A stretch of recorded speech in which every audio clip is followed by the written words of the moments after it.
not mention lightly. All I could say is if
I'm too.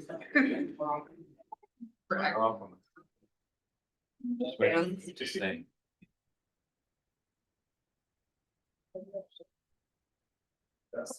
That stretch me out. Thanks. Okay, hi everybody. It's really great to see you. Welcome to the first official event of the 2026 Algorhythms Conference. It's absolutely fantastic to see you all. I want to do a special welcome to many people who are online as well. We will be seeing who's online a little bit later, but right now we just have a single screen image in front of us. But there are many people online who are going to be engaging in this conversation as well. My name is Alain Barker. I'm the director of the Entrepreneurship and Creative Development Office in the Jacobs School of Music, and I'm absolutely thrilled to celebrate the third iteration of the Algorhythms Conference. The question is, why do we have the Algorhythms Conference? I think we're all faced with a world that is shifting so dramatically around us in so many ways. And one of the ways that it is shifting around us is technological. And within the technology transformations, AI is one of the most significant parts. And it's interesting, I was thinking to myself last year at the end of the conference, what would be the difference between what we were doing last year and this year? And my assumption was that acceleration of the technology, transformation about the ways that people use the technology and so on and so forth, the obvious elements. I had no idea that it would become as complex and problematic as it's become. Maybe I should have known, maybe I was a little, rose-colored glasses and all that, but I personally have become extremely aware of how really complicated the world that we're living in is, and how with AI, there are so many issues that we're grappling with that will ultimately take us to where we will be in 5 to 10 years' time.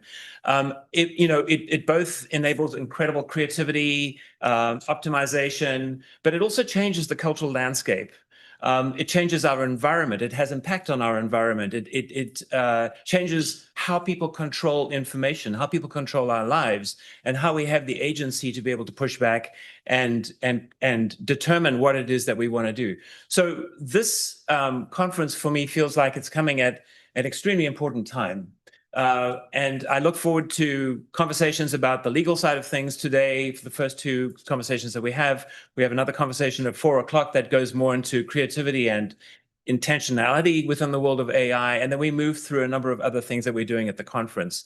I invite everybody, everybody online as well as everybody in the room, to go to the website. Just Google or use whatever search engine you have, AlgoRhythyms Indiana University, and you'll come across all the names. You'll come across all the information that you need to know about. And I'm just absolutely thrilled to be in the Maurer School of Law. This is a partnership that we've developed from the very get-go because we believe that the legal side of what's happening in AI and technology is fundamental to how we will navigate through this very transformational moment. And I'm extremely grateful to our partners here in the Maurer School of Law who have embraced the idea of the interdisciplinarity of the AlgoRhythyms conference. I studied ethnomusicology when I was here at IU studying for my doctorate, and I believe that music is a cultural phenomenon that moves in many, many different directions. It's not just about being creative, getting beautiful music. It's about culture, it's about meaning, it's about stories, it's about technology, and it's about law. So I very much look forward to the conversations that we are going to be having today. With that, I'm going to get off my pedestal and invite Kayla Behforouz to join us. Kayla has been very much part of the conference from the very get-go, is an incredible partner. And, I really cannot say enough about everything that she's done to make today possible. So let's welcome Kayla. Thank you. Thanks, Len. I'm really just here to give the introductions, but I just want to thank you all so much for being here. As Len mentioned, my name is Kayla Behforouz. I am a 3L, so a law student here, and I'm also a musician, but I am going to welcome our wonderful speakers here today. This panel discussion, let's call it a conversation between Robert and Dan, is titled A Conversation on Legal Trends in Music and AI. On the left, my left, your right, we have Robert Meitus. He's a partner at Meitus Strohm, which is a law firm in town, an entertainment law firm, where he advises musicians, record labels, filmmakers, and authors on entertainment, media, and IP matters. A Grammy voting member and Billboard recognized top music lawyer, he has authored numerous copyright articles and serves as an adjunct professor at our very own IU Maurer School of Law. Meitus founded the live streaming platform Mandolin and produces the Kennedy documentary series for the History Channel. He manages singer-songwriter Carrie Newcomer and is a founder of the Bloomington Roots Foundation and co-founder of the Soup Bowl benefit, raising over $4 million for charity. All of you probably know Robert Meitus, but he's a pillar of this Bloomington community. So thanks for being here, Robert. We also have very special guest, Dan Amin. He is Assistant Chief Counsel at Lucasfilm, which is part of the Star Wars franchise. Dan oversees legal support for Lucasfilm's technology initiatives and leads legal and business affairs for Industrial Light and Magic, which we'll probably refer to today as ILM, Skywalker Sound, and Technoprops. Since joining in 2014, he has guided ILM's global expansion, including the launch of studios in Australia and India and the development of Stagecraft virtual production services. A founding leadership team member of the ILM Lab, he serves as primary counsel for its AR, VR, and immersive projects.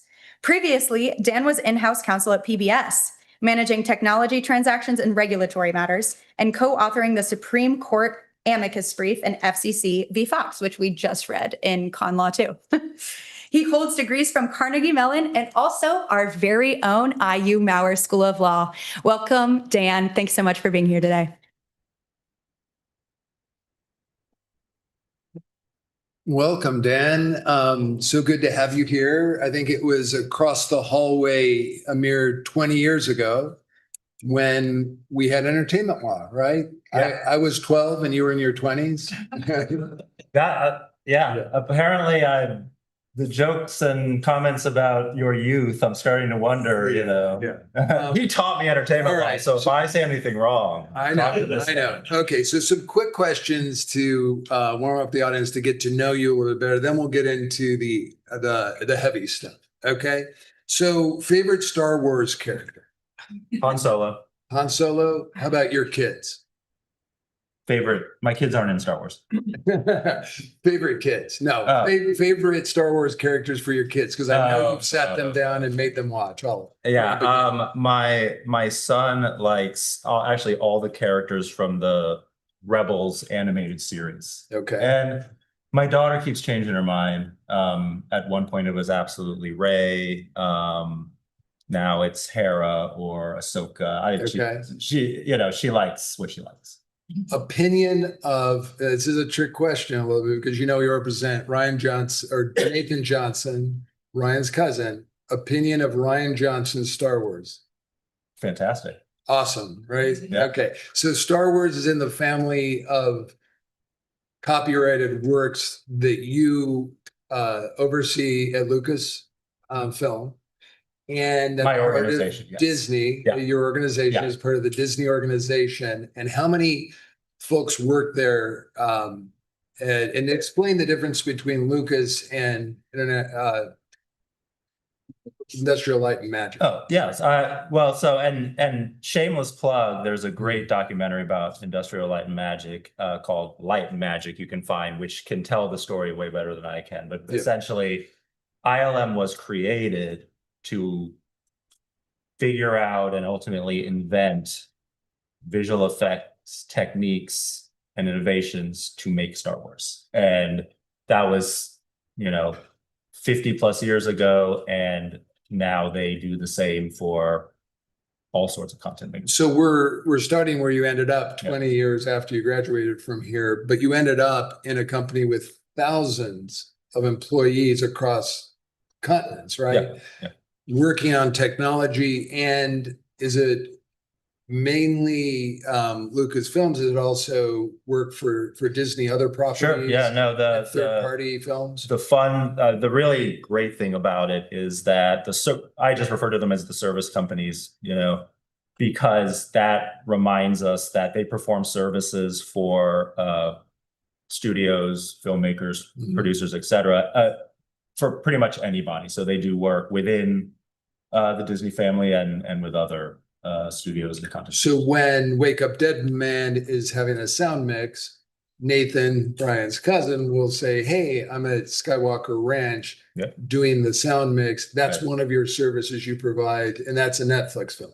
So you can work with other folks' intellectual property or your own within the Disney or Lucasfilm family, correct? As a vendor, yeah. So absolutely. And that's, classes like IP and entertainment law and other, disciplines would help you figure out how you do that.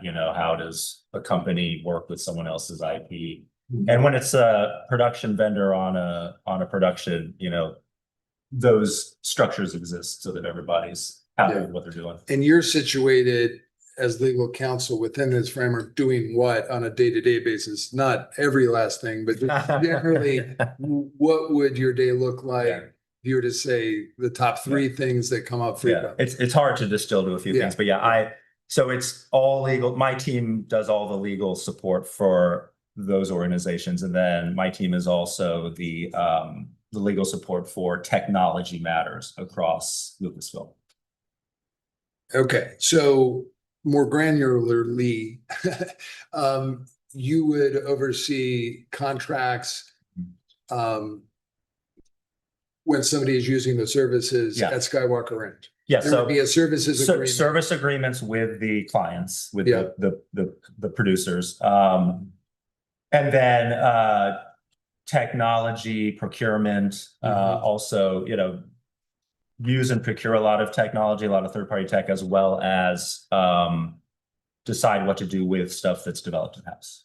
What about larger issues of infringement? Let's say theoretically, there was a company theoretically called Midjourney that maybe was training on possibly Star Wars characters and other Disney characters, and there would theoretically be a lawsuit in the Ninth Circuit. Right. Would you play a role in that sort of litigation? Well, aspects of those things are not theoretical. So, and obviously I can't comment on active litigation, but since we are in a law school, and since I spent a lot of time reading cases, the decision once all is said and done. So if you want, and you wouldn't be faulted as a law student, you can find what's been filed, what's publicly available, follow the case and see what happens. Yeah, but that is a training case in which Disney is a named plaintiff amongst others, as you will find if you do that research. Sure. Okay, so what you're doing is largely transactional, would you say? I'd say my work is these days it's heavily transactional. So Yeah.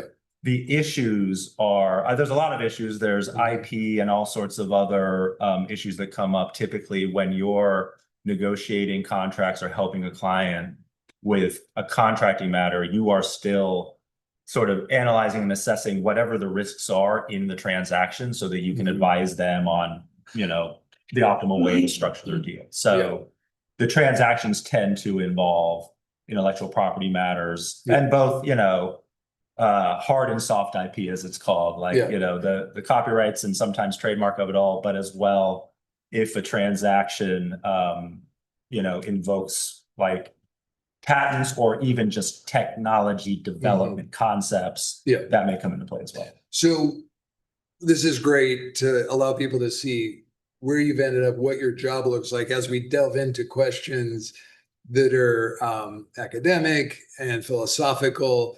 I guess, is it safe to say that in your day job, that doesn't come up as frequently? It's more transactional. You're existing in this business mode. Some litigation then starts to look at protecting your intellectual property and AI issues more. But would you say on a daily basis, your legal staff of what? You said there was a dozen or more people?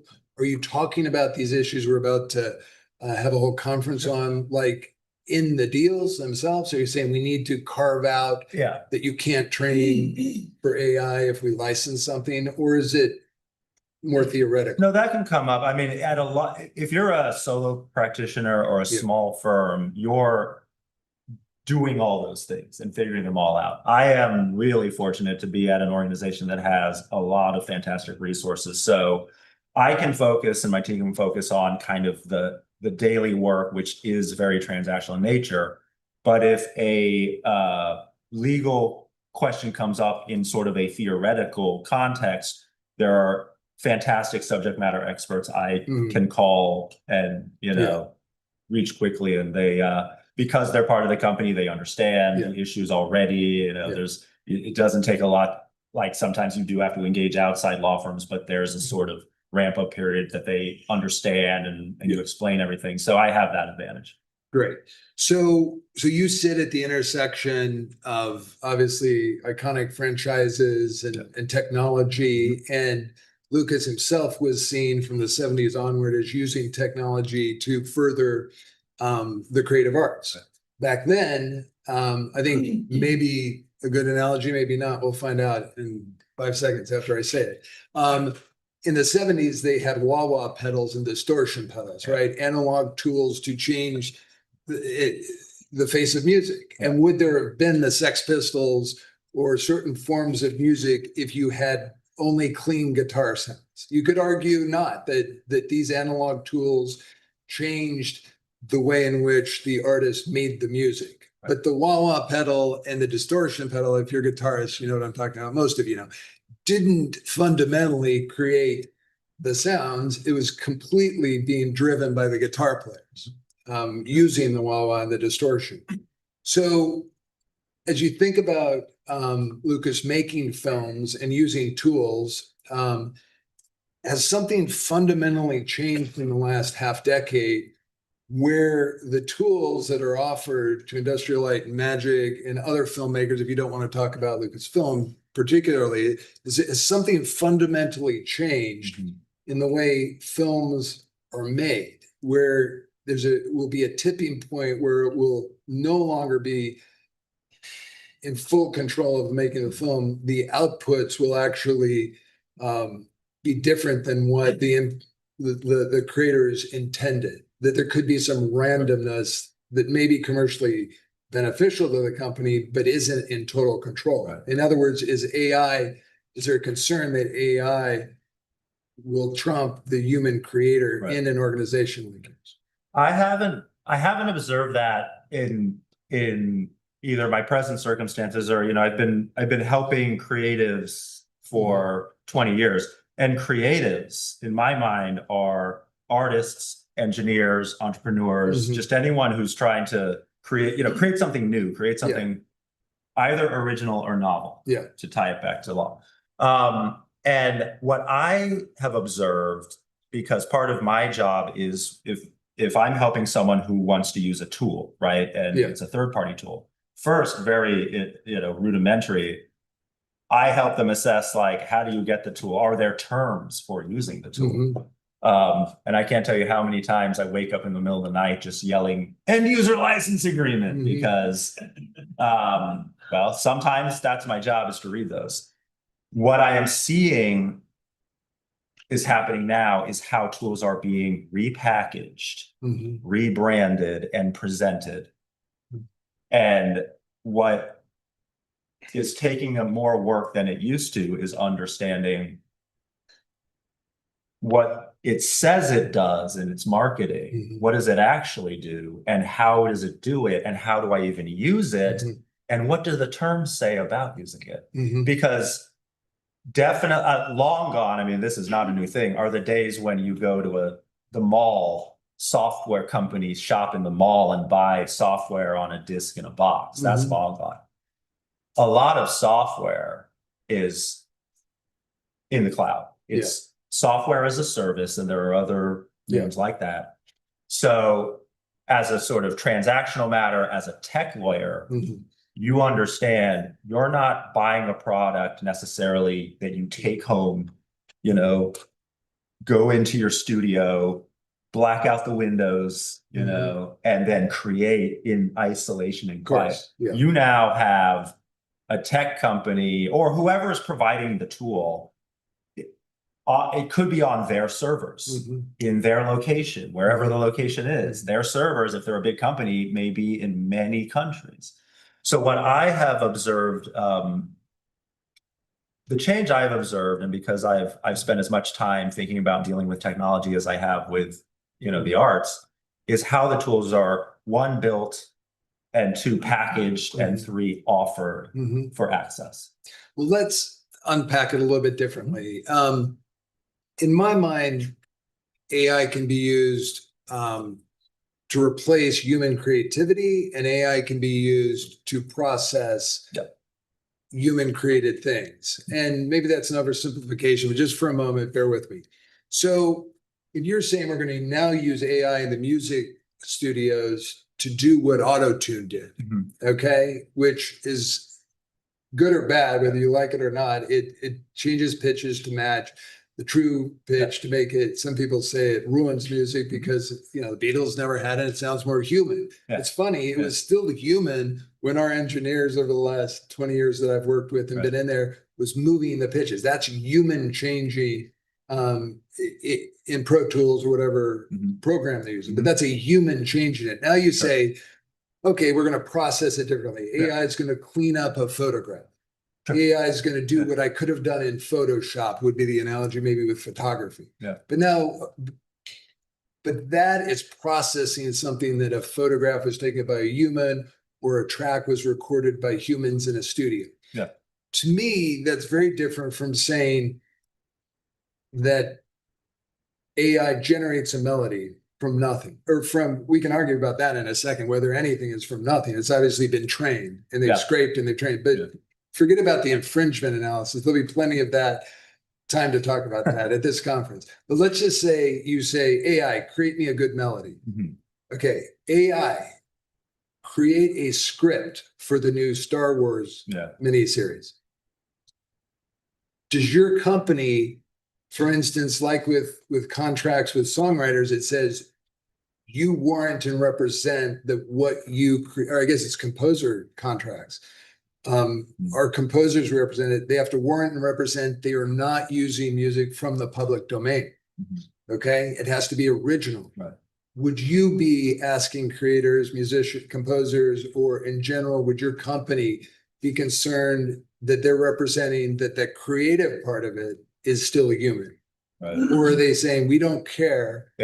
It could be created by AI. We just care that it makes us, $200 million at the box office. I mean, I think it really depends on who's asking the question, right? If you are seeking to, create something, create compelling art, create compelling stories, and if a client came to me with a thing they wanted to do. And like, here's what I want to do. Here's the deals I need to set up. Here's who I need. And here's how I'm going to do it. And they say, I'm going to create amazing, engaging content. Then I would be asking them, you know, if you're calling the shot, would you let someone you hire use AI? Like, if so, why? You know, and that's really going to be the creator's decision at the end of the day. The person who is deciding what is this content, what is the story, what is the message, you know, and that's really the question. And there probably are now people or organizations whose business is driven by content in such a way that they may not need to ask those questions. There are many businesses, creative businesses, and you know what I've heard referred to as the copyright industries, and I think that's film, TV, music, and so many other things that I believe don't subscribe to that way of making anything. So the question becomes, what are you seeking to create? And if you're doing it as a business, what is your business goal? So we'll get to government and policymaking at a legislative level in a moment. But I think right now we can all agree that in the United States as it exists now, there is a lot of freedom for companies to be operate in an unregulated atmosphere. With regard to creativity, we can explore certain things like you can't infringe under the Copyright Act of 1976. But and that goes back, and we'll talk about that in a moment, to Article 1, Section 8, Clause 8 of the Constitution. We'll write that down. We'll get there. But right now, the government's not legislating whether AI can or cannot be used. So we're relying on companies like a Columbia Records in the music industry, or a Disney or Lucasfilm to, I don't know if we're relying on that, but my question is, are those companies, do they have principles where they want to support human creativity? My sense is that in music, it's a little different than film, but that you would, as a company in this space, probably want to know that humans were originating the content, that it was, for one reason, copyrightable. Let's unpack that. If AI was playing a role largely in creating a script, could you protect it right now? For those who don't know the answer to that, what's the answer? I have no idea. No, the answer is people like me, myself, and people in this room, and people in the music business, movie business, and others have been having these conversations for, I think, 3 years now. But the Copyright Office's policy is that it would not get a certificate of registration. If it's totally AI generated, they will not, I guess, because they cannot register it. Right? So that's one reason why, if you're hiring somebody to create, because if they create the #1 hit and you can't protect it, then I mean, it's a great question, and frankly, I think there's a lot of parallels to film, TV, and music. So I'd be interested in your opinion. My answer, because I'm a lawyer and the law students know this answer, is maybe, or it depends. But I had a meeting with some of you yesterday, and you got the right answer. It depends. Depends what it says in the contract. Well, it depends on a lot of things. I guess what I'm understanding from the question is, if you are an industry that makes money from, you know, IP, the value of your business is based on intellectual property, then I would think, one, you would have no incentive to be too cavalier or frivolous with using AI.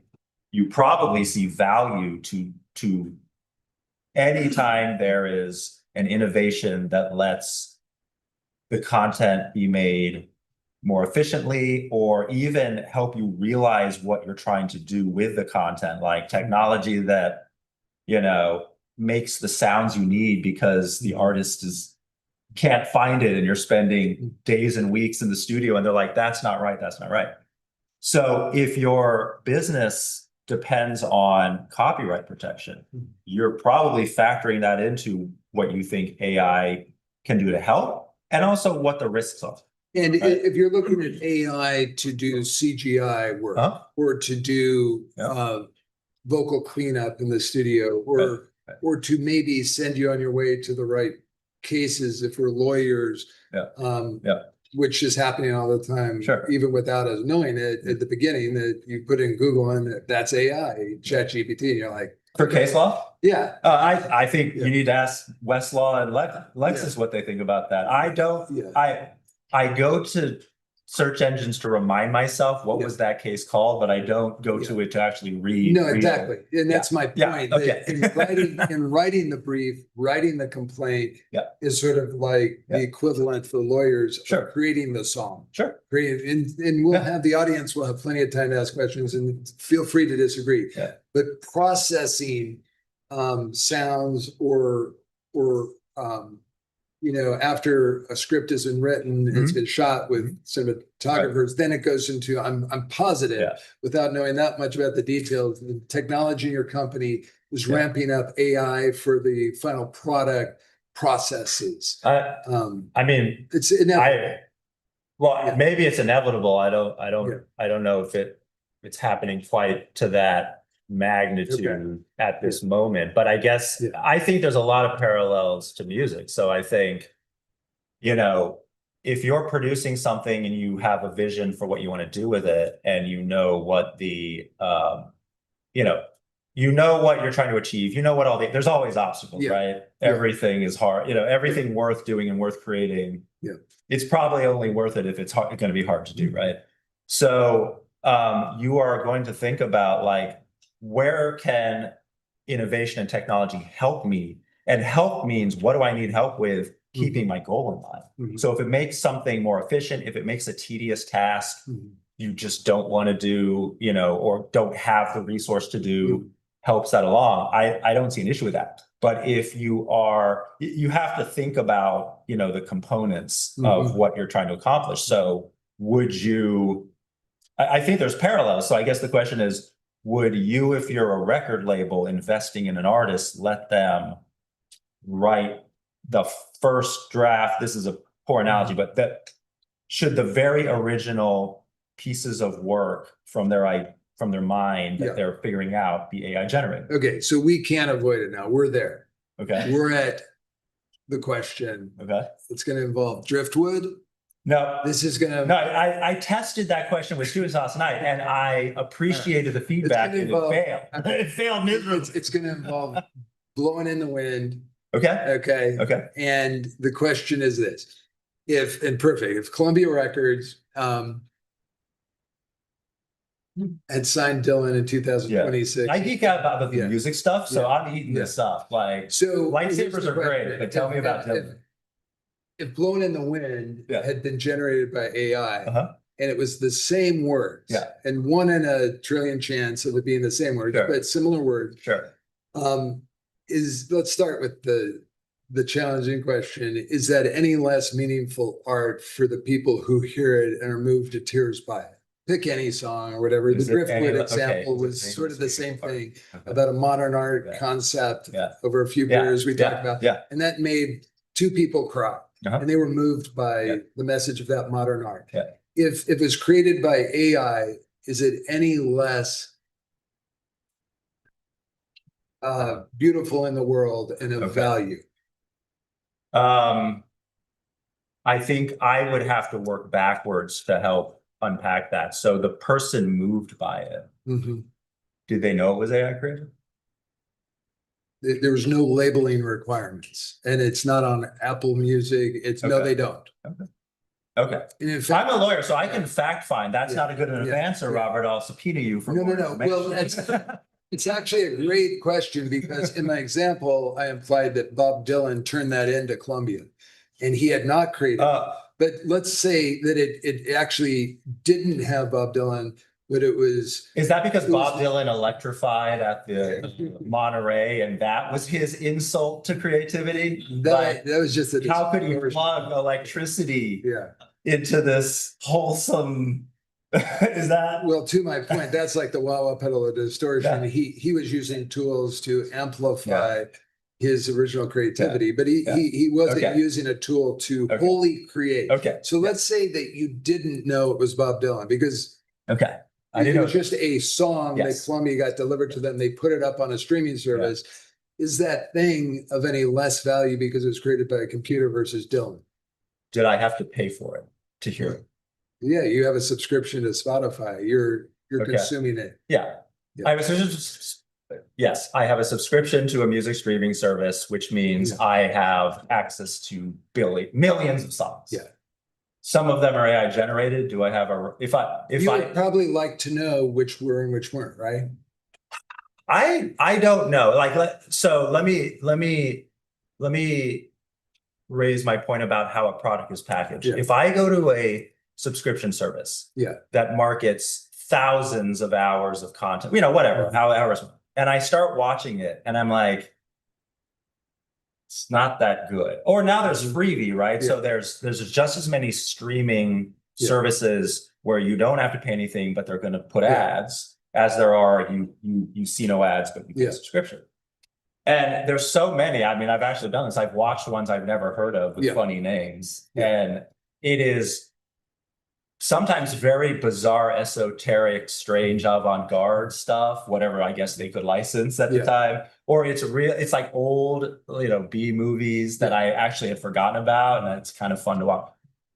If the service is providing me something I'm enjoying, I guess I'm enjoying it, right? Yeah. And unless they guarantee one kind of source or origin of the content, which I don't know, like that would be like a branded service that only does, action movies, whatever. So I don't know. So I think I'm married to a folk singer and I'm a partner of a musician. 100%. He's very successful. I'm guessing, and they can speak. You do up have electric profession, guitars hanging in your I do. office, by the way. But I'm guessing that one might say, without identifying which, that would never be created by AI. It could not be. And we can, and the other one may say it just doesn't matter because most stuff that's going to be created by AI is not going to overtake human creators. And here's what I think. I think that is I don't worry about this question I just asked because I think if that happened, fine. You don't have the persona of Dylan or clients like we work with, like Sufjan Stevens or Carrie Newcomer, or people whose fans, if they weren't real people, would not really be longtime consumers of their music.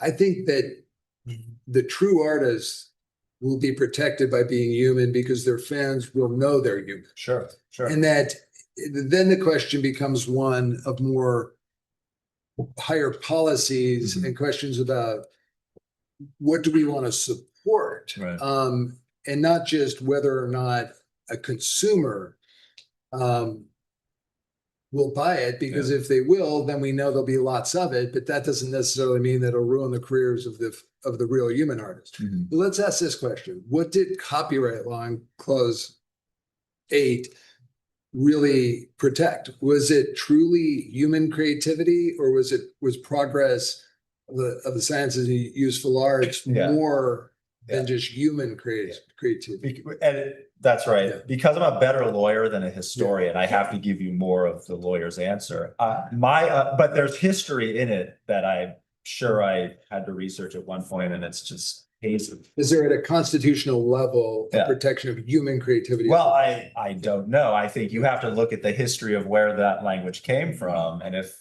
anyone shout this out if I'm wrong, but the framers' concepts that they put into the useful arts clause probably derived from what the British Parliament was doing to stop the Crown from just picking and choosing its favorites to monopolize commerce. So I think there was a law against monopolies in the 1700s that said the Crown can't pick, who are the merchants of what trade.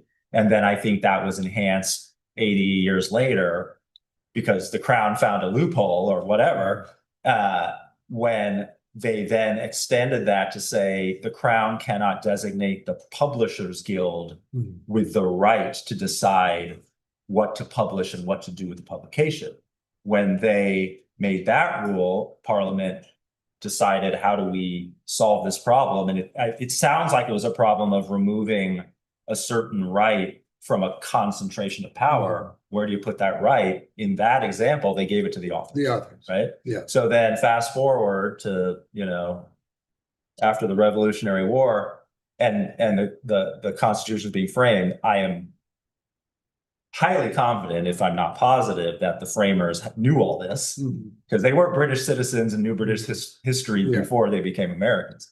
And I'm sure that had a factor. So it had to do with a lot of different factors, including protecting commerce, but it also had to do with an idea about control. Who should control different aspects of the society? Whether British Parliament thought that it was important, this was an issue about controlling information, I don't know. But when they sort of thought about the framework of how to kind of solve the issue they were having with the king, they said, let's give the power to the people. And who was the obvious person? The person who wrote the book. Why, they wrote the book. It's their work. It's their idea. It's their expression. Why would, who better than to decide what should happen to this than that person, that other than, as opposed to sort of a third party, monopoly the king decided to anoint. Yeah. So before we open up to questions from the audience, totally taking your corporate hat off and just personally, do you think, while we're over here worrying about human creativity and protection and scraping and copyright protection, which I'm kind of in recent weeks coming to the conclusion that we'll be okay as humans with the copyrights. Yeah. Are we really taking attention away from bigger public policy questions involving the environment, involving degradation of political processes, involving employment? Right. Or should we be thinking as a society, maybe, half a dozen companies shouldn't be trusted to do the best for their workers and for the environment and for the political process in social media / AI, and maybe that citizens should elect legislators who will address this in a responsible manner? Or is it that we should just let the market forces be free to sort it out on their own? It seems to me that the stakes in these other three categories of political processes, environment, water, resources, and human labor far outweigh the consequences of infringement. But yet in my world, all the attention is on the cases like Udio and Suno and the new one you mentioned, Right. Disney. Right. And those are probably not going to have the effect of these larger scale issues of AI. I'm just wondering if you think about that, especially living in a place like California, where you've seen the effects of rapid development. As a mortal human with a family and kids, I think about all those things all the time. I read the news and I keep up with current events like I think an informed citizenry should do. But really, in the day-to-day, to just make it through all these issues and just live your life. I mean, I think of a philosophy of do no harm, right? Kind of across the board. Like if you're creating something using technological innovation, like do what you want to do, but do no harm. Don't hurt other people. And I guess now you have to consider if you're hurting your own work, consult a great attorney. And if you're using, certain technology, just understand how it could impact or affect the thing you're doing. I would extend that to everything else. Like we're talking about like, how do we solve these very complicated, weighty problems? Well, we're going to solve them. We're going to move forward and start to put the pieces together to figure it out. But in doing that, try to form those solutions in the least harmful way possible.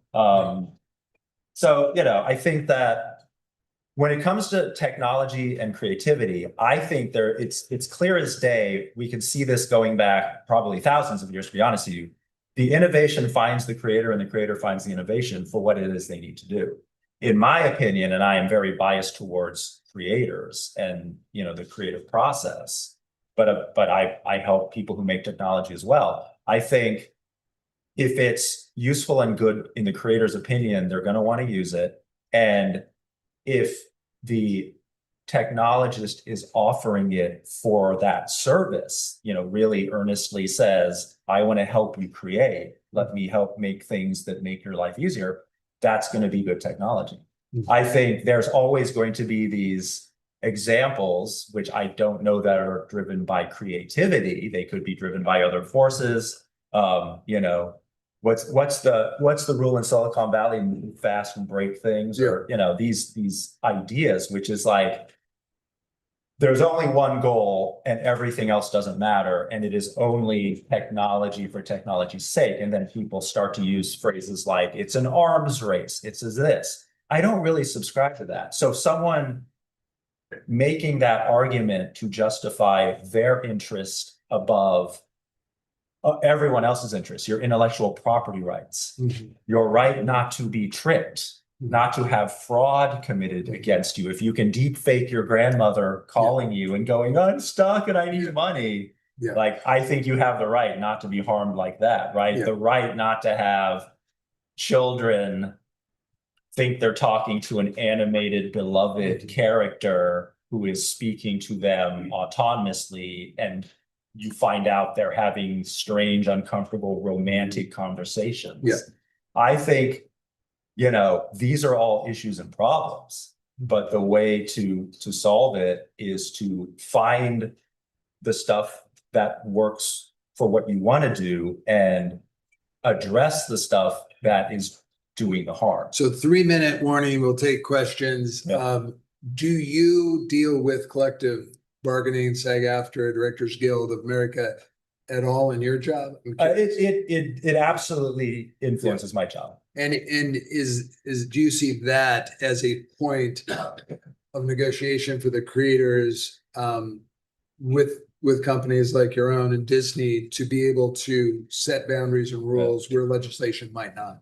Well, I think in the news, it's known that some of those conversations are actively happening and those negotiations are actively ongoing. So that's one place where you can have group action of creators to set some boundaries. So I think anyone in the creative community is absolutely thinking about this. I mean, if you are making the content, if you're helping make the content, if you're providing any kind of service, if you're distributing the content, even if you're making money off the content, I mean, it's something everyone's thinking about. But again, I think I keep coming back to what is the thing somebody wants to do.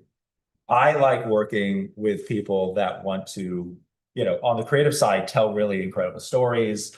And I think, in my personal opinion, incredible stories make a connection with a person. And in my just humble observations, you need that to come from a person, the person-to-person connection. And I cannot define it. I have tried and failed miserably to define the essence of what is this thing that happens when people connect through creativity. But I absolutely think there's something there that really great music, great storytelling, anything that someone puts in the world and the audience has an emotional reaction. There's something intangible I can't define that is really what's important about it. So last question for me, and then we'll turn it over. Which classes, in addition to Professor Jerdigan's torts in 2003 and my entertainment law course in 2006, did you find useful in your path through PBS and now at Lucasfilm? I found them all useful. I mean, it is really incredible. You don't have to say that. Most of the faculty are up. You can be truthful. This is truthful. Here's the thing that was not clear to me at all when I started. And actually, IP and entertainment law helped me understand this. The law and everything we're learning here and doing here, these are building blocks. What we provide, the service we provide to people is somewhat intangible. And you'll have clients that don't understand what you do. They're like, just do what you do. Like, just fix it. Like, do we have a deal or not? It's like, well, I need some information about you when to do it. Just a piece of paper, write words on paper. That's okay. That happens. They have their own pressures they're under to do what they're trying to do. Learning the law and learning how to think about the law and talk about the law is really about first creating a foundation. So For entertainment law, the foundation tends to be IP, obviously, but entertainment law, who are you helping? If you're helping entertainment companies who run a business, it is incredibly useful to understand corporations. If you are helping technology companies in this day and age, it can be useful to understand privacy. If unions, Yeah, it can also be helpful to understand export control, because it's a global world and it's still a global economy and stuff going across borders is issues. So all these building blocks, the thing that helped me most, the foundation I got that helped me with intellectual property law was property. Intellectual property, I'm pretty sure, is property. You just can't pick it up, ship it across country, and receive it in a busted box on your front door. Yeah. Okay. So someone owns property. What does it mean to own property? Well, you first look at each country that defines what ownership is and what property is, and then you go from there, right? And you have the right to own the property. What can you do with it? Well, apparently all property is a bundle of sticks. It's taken me forever to understand the bundle of stick thing, but what it is you decide. Yeah. And like, can I sell this part but not that? Sure. Yeah. Can I divide it more? Sure. Can I divide it more than that? Sure. Yeah. So IP is a lot, the exercise of IP is how do you define the divisions of your own property if it behooves you to only license this part here, maybe save some of it or license the other part of it. So that's, and so don't worry. This is to the students. Don't worry that you have to figure out the path right now or find the checklist, And anyone from the class I was in this morning, I've already talked about the checklist. I didn't really follow the checklist per se. I went in-house very early before the checklist says you're allowed to go in-house, and many other things I did, not because I was bold and creative, but because I just didn't know any better. So I think that's kind of the important thing. Questions from the audience? Just a coordination thing. We're going to invite questions. We put them on everybody online, and there's a microphone over there for anybody who would like to ask questions in the room. And we can also invite people online to. So really fast, hopefully people online can hear me. Now is the time for questions. So please raise your hand and we'll have one of our Zoom hosts spotlight you so the guests can hear you. People in person, you can use that mic over there.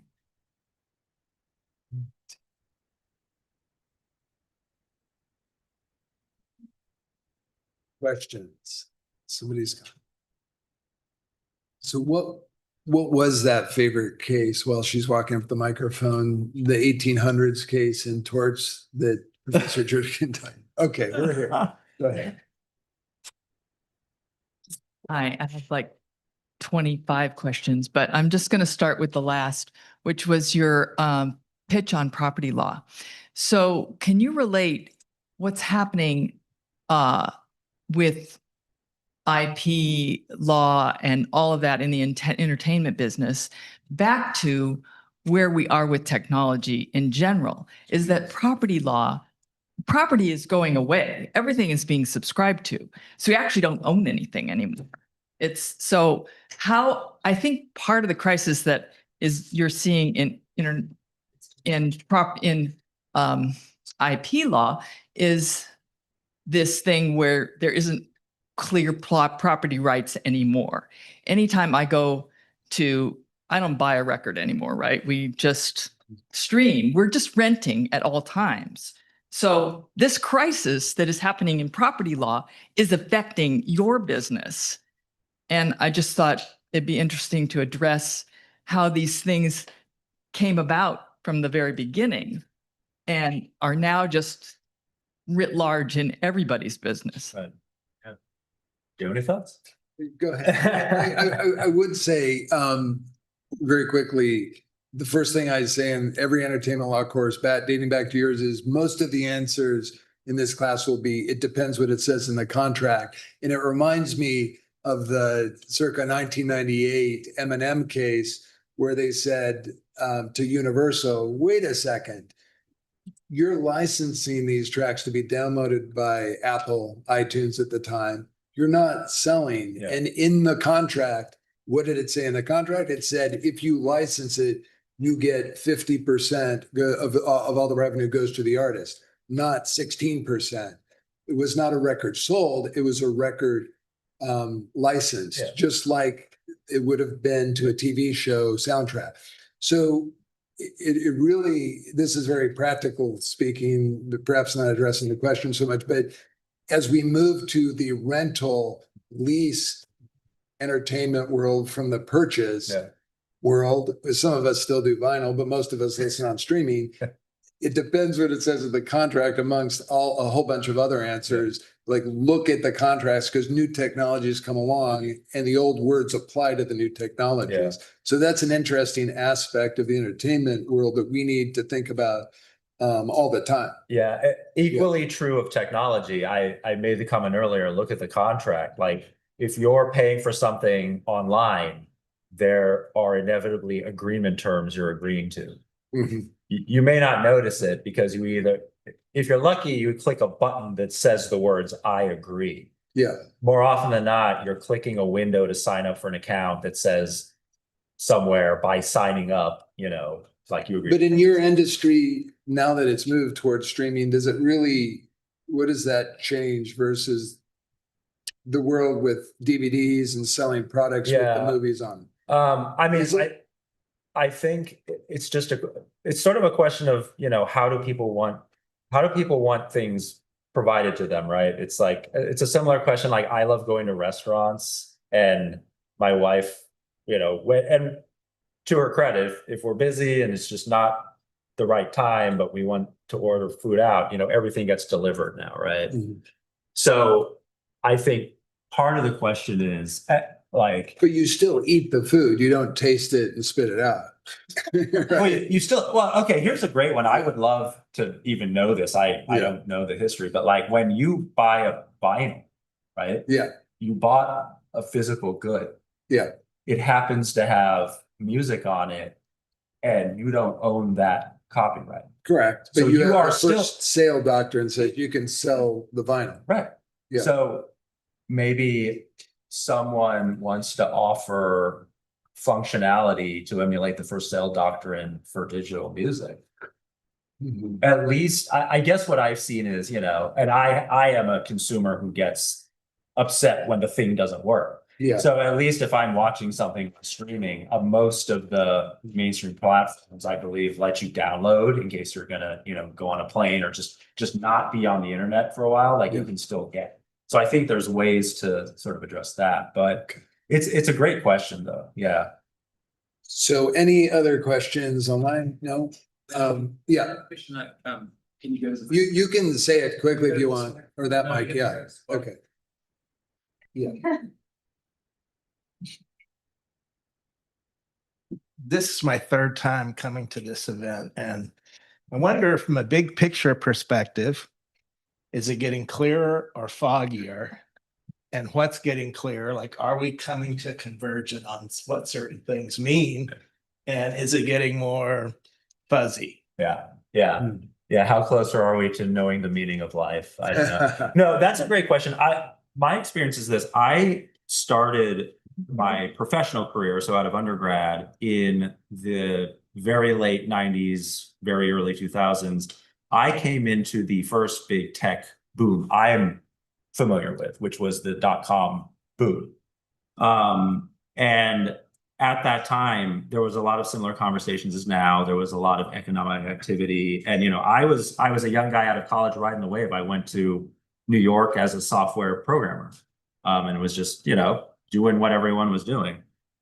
And then that reset, it kind of flipped. I think these things are cyclical.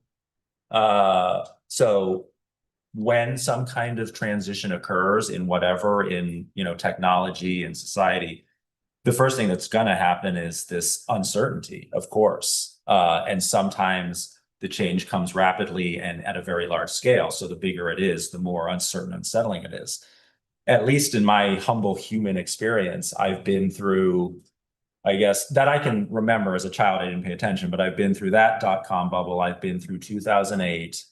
I feel like there's one more that happened that I'm forgetting, and now I'm here. Just based on my life, I've managed through them. It wasn't always easy, you know, the peak of the uncertainty or the dark before the light is never feels good. But I've had faith that I've made it through with everyone I love around me making it too. So I think it's a robust discussion that needs to move into the policymaking sphere. I think in the current political climate, where it's totally anti-regulation, applying a lot goes into the courts, applying a law that started in 1976 and has been amended through the DMCA and the Music Modernization Act a tiny bit, but kind of irrelevant to some of this. We need to look at that intellectual property policy and see if it needs revamping. The Copyright Office would like to do that more robustly with Congress, but it's just Congress is non-functional. But as you've heard me say, I'm kind of coming to the belief that us creative industries will work it out. We'll work through it, just like in 2000, we were sued by Metallica, if you were here. And it was Metallica versus IU, Yale, and USC. And they worked through the Napster decision, and Judge Patel said it wasn't fair use. And all of a sudden, that's facetious. 10 years later, they had streaming and iTunes download. It took the industry a while, but we're back. The creative industries will be fine. I'm not so sure whether you think that's conspiracy theory or not, is more of your political persuasion, but I'm not so sure that the earth, the labor forces, and that the free political elections will have the time, like the creative industries, to work it out. So I think in the policymaking sphere, we should have a robust democratic discussion as part of our elections and elect legislators who will address this, not shut down commerce, not shut down capitalism, not at all, but address what our concerns are in this sphere of AI, because it is hugely important in many arenas, in addition to what we're talking about this week, which is music and AI. I think the larger question is worth looking at, because without a political system and an earth and resources and labor, then kind of the rest of it doesn't matter. So any final comments, Dan? I mean, that's just my small little comment. no, We're gonna wrap it up. Yeah, I'm optimistic. Yeah. Yeah. Like I said, I think the good stuff finds the good stuff. So the creators who want to create and want fun, interesting technology that actually helps them, does help them. And the technologists who build that, they'll find each other. Yeah. And I am too optimistic on that front, if a little more pessimistic. Oh, one last question. Yeah. Oh, sorry, I'm sure. You take the microphone. There we go. So I was wondering, is the law doing anything towards protecting like the ethics and how this is affecting our psychology? You guys keep mentioning the creativity, but it sounds like you're mentioning more the creativity put into the product rather than what creativity does for us as individuals. So we're getting more distance from the need for skills and knowledge. And as that comes, we also have a sort of epidemic of people not feeling confident, losing their self-esteem, focusing more on other esteem. We have a huge issue with arrested development. How is the law going to help towards protecting the psychology of mankind in the future? I mean, it's a time to ask that question the day after the Meta decision, right? Losing their self-esteem. More on other esteem. Oh, I don't know if I've had time. I have not had time to digest it, but it seems like that is in the category of applying existing law to social media. The answer is very short. The law is doing nothing specifically to legislate on anything what you just talked about with AI. Far from it. You have to apply existing law, and I don't see that really coming to fruition. Well, I guess you're saying you don't see applying existing law coming to fruition. Well, it's okay if you with AI, I'm saying I'm saying Yeah. those cases that took 10 years, Yeah. that was a very surprising case if you haven't read it yet Yeah. on Meta, and it may not Yeah. be upheld, right? I haven't read it. Yeah, that was I've been hanging out with the law students. I believe torts and other principles to the effects of social media, right? I mean, a huge case, if you haven't seen that, came out yesterday. And that's applying what we got on the books, whether it be torts or criminal law. I don't really know exactly what that is. I'm saying if you're addressing with this person who just asked, Right. is the law addressing the effects of negative effects Yeah. on human creativity? Absolutely not. I think you said it best. Well, I think there are laws that can address it already. I think laws exist. The question is, Copyright. if and how are they being applied? Yeah. Well, this person is talking about all sorts of different potential harms that Right. go Okay. beyond copyright. Yeah. But to your example, what's necessary to address the harms that copyright was developed to protect? Copyright law Yeah. is what's necessary, and applying it and Mhm. enforcing it, right? Yeah. And enforcing isn't something that happens from like a power on high. It happens through the through our Mhm. American justice system, which is for what it is. It's an adversarial system. Parties bring grievances. There's a system for them to, adjudicate their differences and have an outcome based on the law. So I think first ask that question. Then if there's really a law missing, if there's a harm occurring that is, hurting society, and you cannot find a law right now on the books to deal with it, then that's an excellent question to ask. Sure. Well, we should wrap it up on that. Thanks to Dan, Amin, so much for coming back to Maurer. We really appreciate it.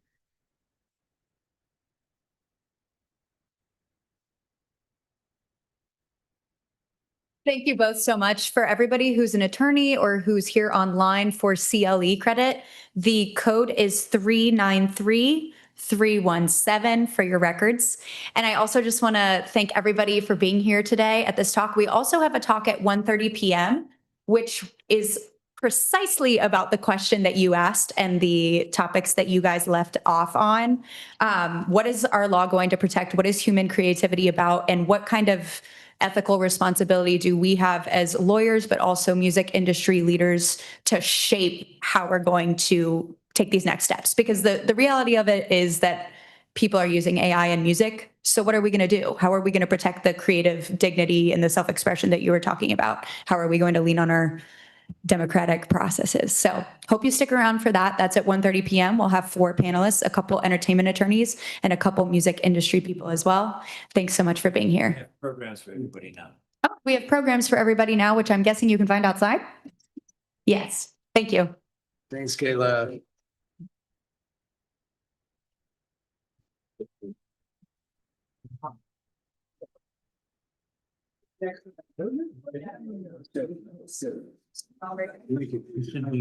We should like set up our own WW promotion.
Hello again, everybody. Raise your hand if you were not here for the noon talk. Okay, well, welcome. We appreciate you being here. This is part of the AlgoRhythyms conference, which is a conference on music and AI. And today we'll be talking about the legal aspects of that intersection. So I want to welcome everybody to this conversation, which is titled The Law's Role in Forming Creative Norms. Today, we've got two entertainment lawyers and two industry professionals, someone with a huge education background as well. And we're going to really talk about what our role is in creating and reacting to all of these norms surrounding AI. AI is new, and we have an opportunity to think about what it's actually going to look like in the industry now. The law is getting made literally right now. Settlements are happening every single day. People are suing each other every single day. Legislators are having conversations. We're about to elect a ton of legislators. We need to have these conversations and really think about, as creators, what we want to see in this world, and basically how we're going to be the most intentional about how we protect artists, but also hopefully use this as a tool to foster creativity. So today I'm going to introduce our amazing speakers. Then we're going to hear from them, each of them for about 2 minutes on their positions on AI and music. And then we're going to launch into our conversation. We'll obviously have lots of time for Q&A at the end. So please speak up. We'll have a mic down there, and also we'll have some people online. So without further ado, I'm going to introduce our speakers, starting over on the very end. We have Dan Amin again, who is Assistant Chief Counsel at Lucasfilm. You all probably just heard from him, but just to give a little bit of a background, he oversees legal support for Lucasfilm's technology initiatives and leads legal and business affairs for Industrial Light and Magic, Skywalker Sound, and Technoprops, all a part of the Disney franchise. Since joining Disney in 2014, he has guided ILM's global expansion, including the launch of studios in Australia and India, and the development of Stagecraft virtual production services. He also was in-house counsel at PBS, where he helped craft an amazing amicus brief for the Supreme Court case FCC v. Fox, and he holds degrees from Carnegie Mellon and our very own Indiana University Maurer School of Law. Right next to him, we have John Strohm, who is a partner at Meitus Strohm LLP, specializing in transactional entertainment and intellectual property law with a focus on music industry clients. Following a decade-long amazing career as a performing and recording musician, I hate to say that even ended because I just saw you at a show at the Hi-Fi like a couple months ago. But he began practicing law in 2004 and later served as senior counsel in the Music Row office of Loeb & Loeb. From 2017 to 2022, he stepped away from legal practice to serve as the president of Rounder Records, the iconic independent label owned by Concord. He now represents artists, songwriters, producers, publishers, independent labels, technology companies, and entrepreneurs. Obviously, we are very excited to hear your insights, John. And right next to John, we have Sean O'Connor, also an IU alum. He is the Senior Director of Corporate Development and Strategy at Downtown Music, where he leads strategic growth initiatives across the global music ecosystem. Since joining the company, he has contributed to acquisitions, long-term strategy, and business expansion efforts that support a more equitable and innovative music industry. Prior to Downtown, Sean worked in technology investment banking at Key Bank Capital Markets, building expertise in M&A and capital raising. He holds a Bachelor of Arts degree in economics from IU Bloomington. And last but certainly not least, we have Dr. Raina Murnak. She is a New York-trained vocalist, composer, author, and educator whose work bridges elite artistry and innovative pedagogy. She serves as assistant professor and director of contemporary voice and performance artistry at the Frost School of Music at the University of Miami, and also as the president of the Association for Popular Music Education, APME, shaping contemporary music globally. As a professional vocalist and coach, she has contributed to recording and film projects with Pharrell Williams and other major artists. She is the composer of the musical Belva. Did I say that right? Yeah. Amazing. And co-author of Positive Psychology for Music Professionals. With over 2 decades of collegiate teaching and performance experience, she holds degrees in vocal performance, composition, and vocal pedagogy from SUNY Stony Brook and the University of Miami. Without further ado, please welcome all of our panelists.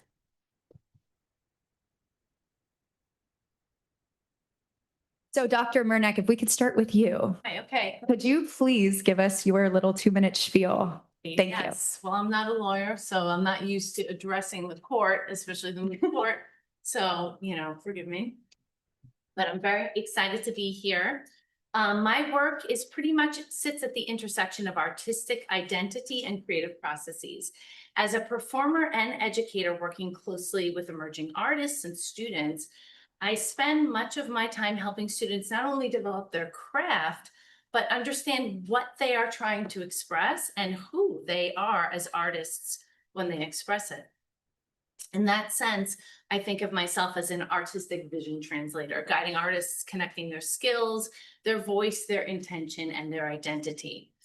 So from that perspective, I experience copyright law not as an abstract system, but as something that increasingly shapes how young artists think about authorship, ownership, creative agency, and how they are allowed to move in the marketplace. When we talk about AI in the arts, and as we just spoke about at the 12 o'clock hour, it's easy to fall into that oversimplification that AI is either a threat to creativity or a replacement for it. But from what I see in practice with some of the youngest musicians, that framing is way too narrow. So I firsthand have witnessed students' reactions, everything from curiosity to anger to despair. But having already lived through, as Dan has as well, those tech booms and several disruptions, I see AI as not a creative replacement, but rather a conceptual and actual shift in how creative agency is distributed. It allows for rapid generation of material, lowers barriers to production, and redirects selected parts of the creative process towards more automaticity. And I think that's an important thing. Which parts artists want to automate, right? And in many ways, this mirrors something that has always been true in music. Technology has always consolidated processes, and musical creation has always involved learning from existing patterns. But where I see a meaningful distinction is in the role that the creative process plays in human development. For many artists, making music is not simply about that final product, but it's a way of processing their world, experiencing life, a way of making beauty out of pain. And it's a slow to grow process, not a rapid one. And in my teaching, I see students beginning to grapple with the meaning behind all of this and navigating this moment in very different ways. Some are very excited because they have new musical tools and possibilities, and some are very terrified and very anti-AI. But what this suggests to me is that the legal frameworks are so important as we're developing them, because they are actually shaping cultural norms about what it even means to be an artist. And as we know, the constitutional goal of copyright is to promote the progress of the useful arts, which definition was different back in the framers' day.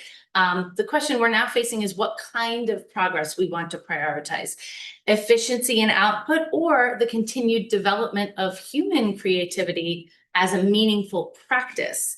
And technological change is not something we're going to reverse, but we do have a role, an important moment in history, shaping how it integrates into a creator's life. And from my perspective, the goal is not to resist these tools, but to ensure they evolve to continue to support rather than erode human processes of creativity and identity. Okay. Yeah. Wow. It could be a lawyer. Hard to follow that one up. Yeah, I mean, our role at Downtown Music in particular, we're not a rights holder ourselves, but we're a service provider to the rights holders. So we're constantly looking at the potential impact of AI in the music industry, positive or negative. I think, there's an opportunity to leverage the technology to provide better services to rights holders and more transparency. And then the flip side of that, the downside, I mean, it's well documented and well founded, and we're probably going to talk about some of those concerns on the panel today. But our goal really is to make sure the rights holders and the creators are protected in the absence of legislation. Make sure that they have transparency of information, and that they're they have a choice on whether to opt in or opt out of these, their works being included in these training models. And if they opt in, make sure that they're compensated fairly. I feel like that's not too much to ask, but history will tell us maybe it is. Well, I didn't write anything either, so I just learned I was making a statement about 3 minutes ago, so I'll do my best. I am a musician. Until I was in my early 30s, I didn't consider doing anything else. Then I went to law school, became a lawyer. It's a better sort of personal breakdown than turning to drugs and alcohol or something like that. Anyway, I've figured out how to square these different worlds of being somebody that cares deeply about creativity and creative arts and managing rights. And I've had a long career that's focused on representing creative talent. And Kayla mentioned that I was running a record company until a few years ago. When I left the record company, I'd given up all my law clients, so I had to start over. And I went to work for a big firm in a technology practice. And so I was working in technology at the time when the first ChatGPT model launched. And there was a pivot for everyone in my practice, obviously, immediately to AI. And I started taking meetings because I was building practice at the intersection of music and technology. And I found, I was offended by a lot of the things that people were trying to build in AI and music were saying about, we could have an industry where we didn't have to worry about those pesky artists or whatever. And that's really given me kind of a moral foundation for what I've done since I left the firm and went back into representing creative individuals and companies.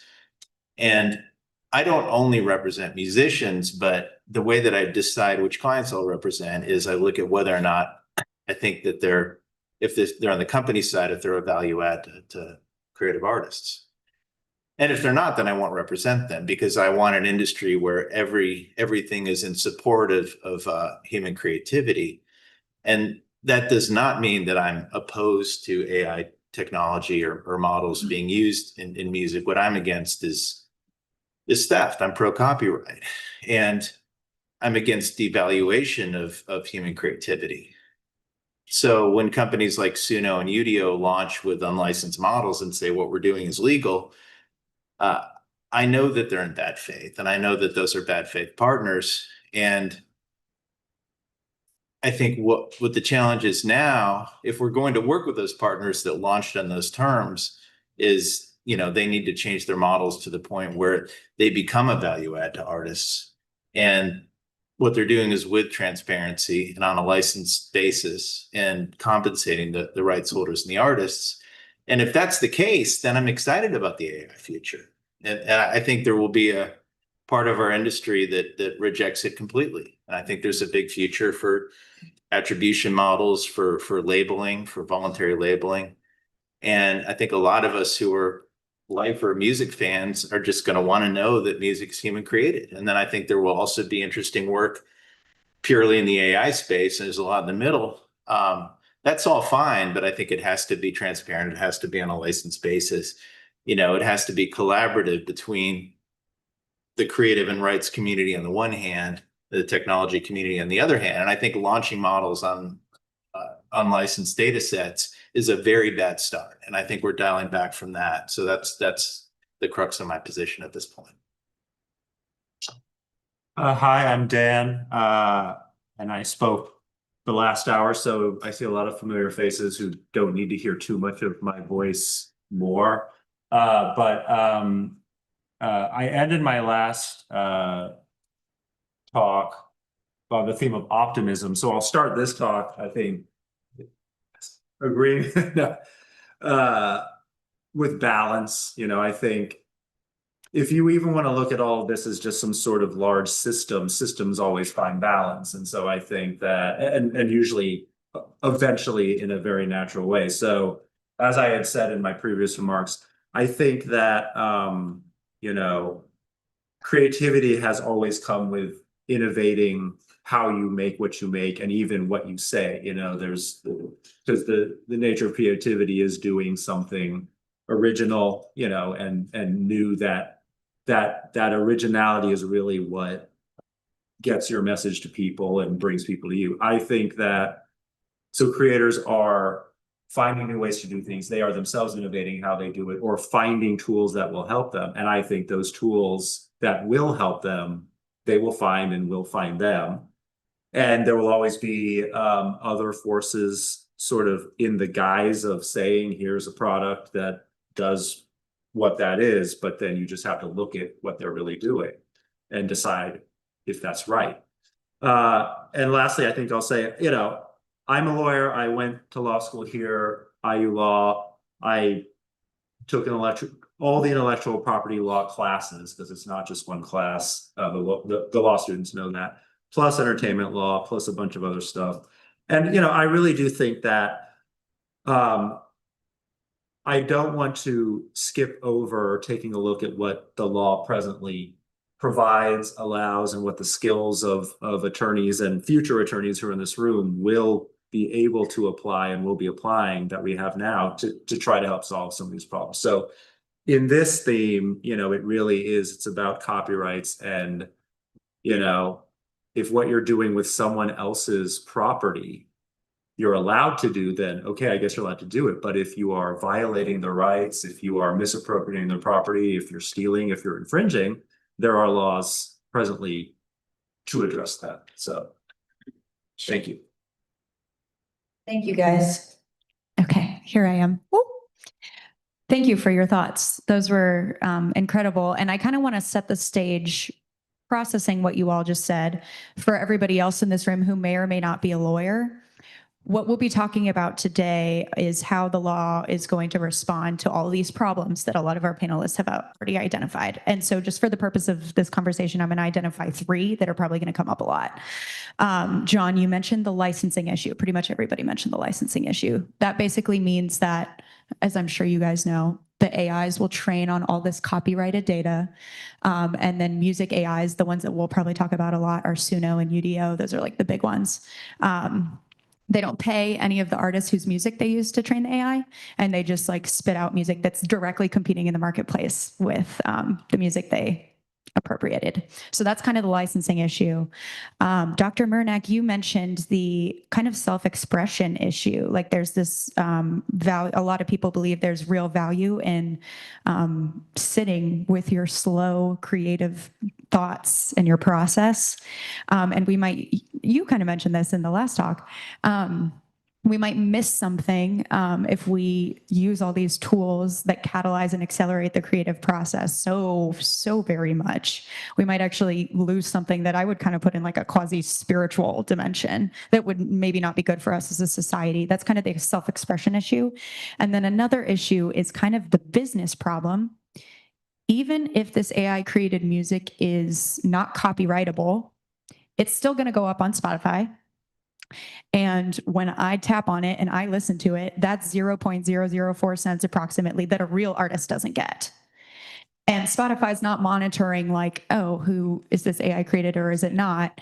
There's a limited resource pool, and this obviously applies outside of Spotify too, but there's a limited resource pool, and money will get funneled to music that's made not by humans and diverted away from human creators. And that's the business problem. I would argue that the law has a role in addressing all 3 of these problems, and hopefully we can kind of talk about that today, but that's just to set the stage. So my first question to you all. I was recently listening to this podcast it was leadership from Suno, and he was talking about he works with a lot of VIP clients. Of course, he's not going to name any of them, but of course we would know their names. So they're supposed to be famous artists. And he says, Suno is like Ozempic. Everybody's using it, but nobody's talking about it in the music world. And I thought that was really interesting because he's kind of alluding to, probably as like a business pitch, he's alluding to the fact that like, oh, all of our favorite artists are already using AI. Who knows if that's true? But the real question is if that's true, maybe AI is just another tool. it's like the wah wah pedal that Robert was mentioning. Or maybe it's like synths. Like there was this huge backlash. Like all the musicians unions got together and were like, we hate synths because they're going to put us out of jobs. And then it was totally fine. All of these huge disruptive technologies got adopted in the mainstream and we moved along, and human creators are still human creators. What do you guys think?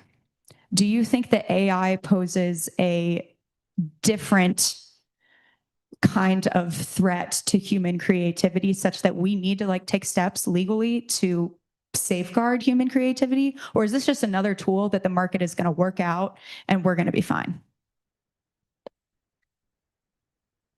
I'll start. I think that artists actually like creating art. So let's start with that premise, right? There's, you know, just because I could generate a piano concerto, that does not add any value to my experience of learning piano for years, right? Practicing that piece for probably at least a year, right? And getting to that place of achievement where I have done something. So I think there's an intrinsic value in the doing of anything. You know, McDonald's didn't eradicate fine dining. Right? So we know when something, and I'm not even using it as a quality discerning tool between McDonald's and the finest hamburger, right? The Bobby Flay of it all. But I am saying that there is room for both lanes. And a lot of artists, I mean, I would say many, if not most artists, the entire thrust of getting into that was to create, to express, to go through the process. Now, is it any different than when an artist goes to a songwriter and a songwriter kind of delivers a song based upon their prompts? Not that different. I think the main distinction might be that third thing, the marketplace, because of the dilution of music. Look, if everybody's using it like an Ozempic, do we know? No. And like, right? And will people lie about it? Yes. But whose name gets on that track? Like the major artists, if Taylor Swift is using it, she's going to get paid for her Taylor Swift track. If there are anonymous AI artists, you know, streams of income happening that are diluting from a pool in great number, that does become what you're talking about. Yeah, I don't know if it's as clean, kind of as you were saying, as one or the other, right? I think it will be used as a tool in creation, but I think there's a clear line that when it's the only part of the creation, if that makes sense, right? A fully generative AI song, I think, as a consumer, taking myself out of an industry perspective as a consumer, I think you asked the question on the last panel when we were talking about blowing in the wind, do I know that it's fully generated? I think, again, as a consumer, I'd love to know whether a song is fully generated, and then I can make my choice and say, I don't want to listen to that. I don't want my, you know, couple of cents to go to an AI generated song. I want it to go to a real artist. And if people want to listen to that and can recognize that there's quality in it, that's fine. But yeah, I don't know if it's as clear as one or the other. I listened to that interview. I think soon I need some new spokesperson for one. This is the same guy that said, you know, most people don't enjoy making music most of the time. Therefore, we need to make it more like video games. I think there's some truth to that. You know, I think being able to monkey around with something and have an output that's good is fine. I mean, I think those models will become, you know, one of the use cases is, you know, just personal entertainment, creating with prompts. And that's fine. I have no problem with that as long as it's licensed. And I think what Shulman was talking about is more the kind of practical use of these tools. Like in you know, one of the Ozempic examples is on Music Row. You know, I've been doing these songwriter and publisher deals for many years, and we used to always earmark money for demos.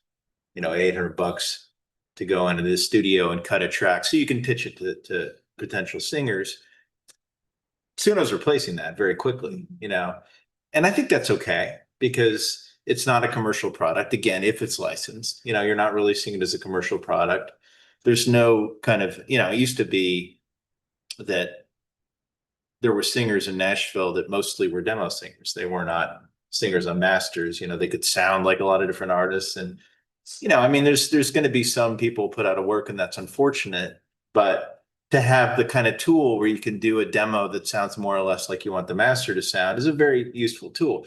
And then the process he was talking about in their camps, where they bring in A-list producers, they create something on a prompt, and then they break it down to stems, and they replace the stems with actual instruments, and they modify it as they go, and it becomes a useful production tool.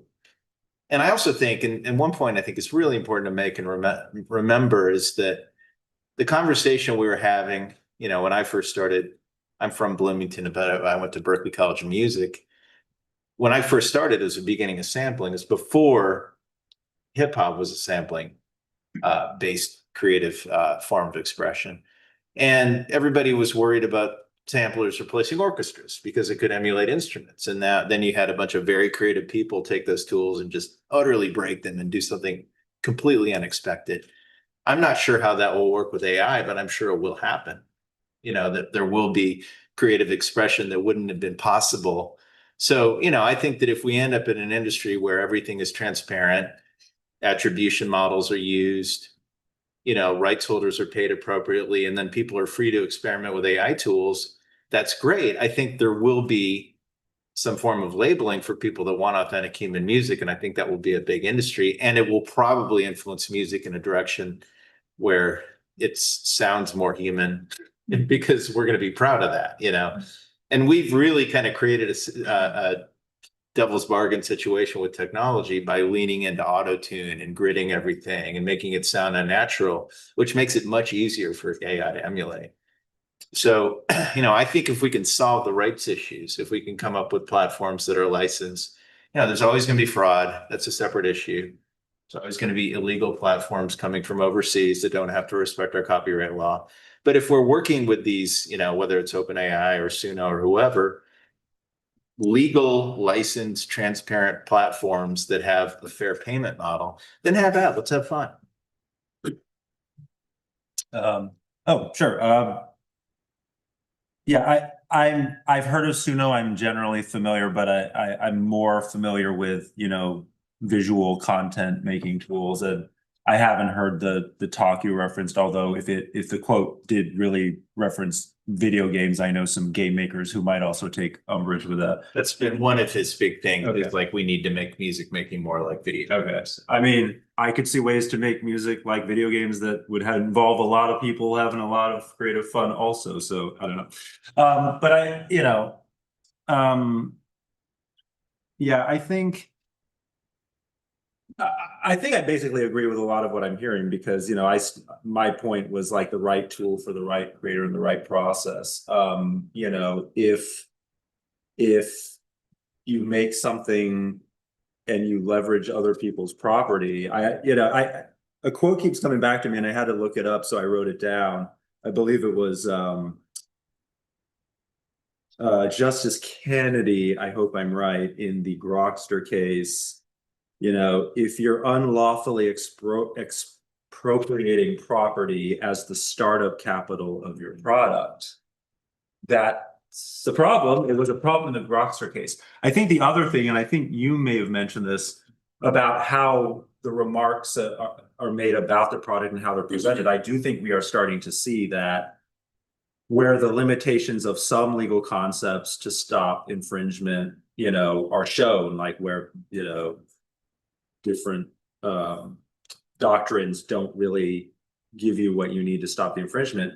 There are other aspects to some of these cases where the infringing party was really promoting, was really encouraging, was enabling, was offering, you know, their service in a way where they were, if not directly infringing themselves, they were, you know, contributing to the infringement. And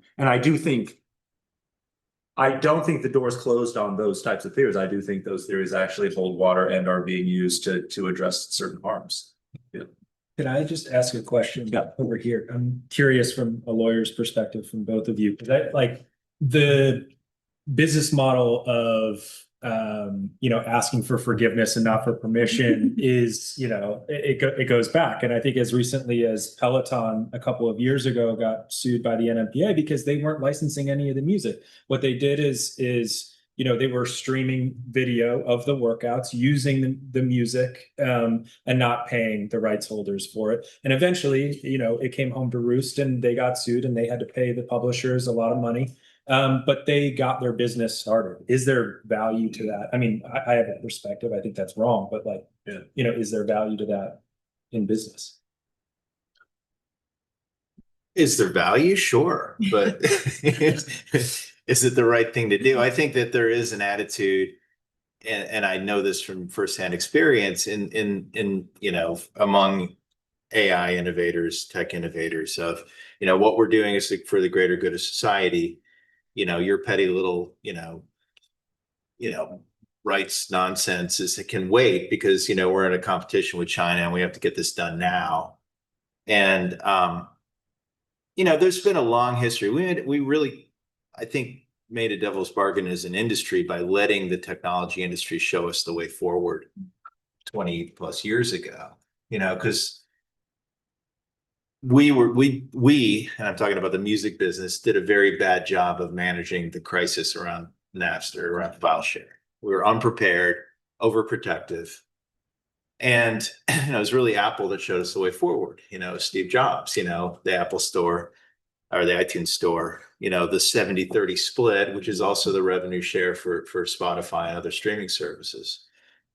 And I think part of the problem is that, we had a lot of conversations around the rise of streaming about devaluation, the idea of devaluation. Okay, CD's $15. Now a track is $1.29. Now it's 99 cents. Now it's 0.03 cents per stream. This is devaluation. Well, yeah, in a sense, but it's also a revaluation because now we stream at scale. If you have a track that streams 1 billion times, that's, around $4 million in the pocket of the master rights owner and the artists. So, it's a revaluation, which has showed our industry a way forward, but it has created opportunities for subsequent devaluation. And I think that when a model like Suno takes all the music on the internet, scrapes it illegally, that's the first,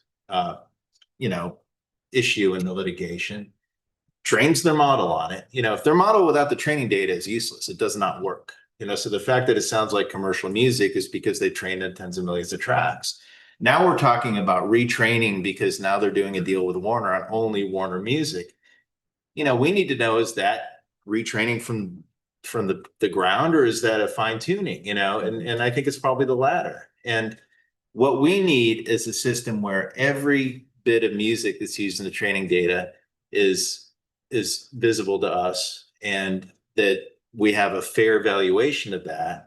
And hey, you know what? We've already got the 70-30 split. How about Suno pay 70% of their money to the music industry? That sounds okay to me. That's what Spotify does. That's what Apple did. That's a good starting point, right? I personally love that idea. So John just brought up this settlement that happened between Suno and Warner, which is one of the big music rights holders in the industry, big record label. And this brings me to my next question. So how this is happening right now is that they never asked for permission, Suno and Udio. So now it's time to ask for forgiveness.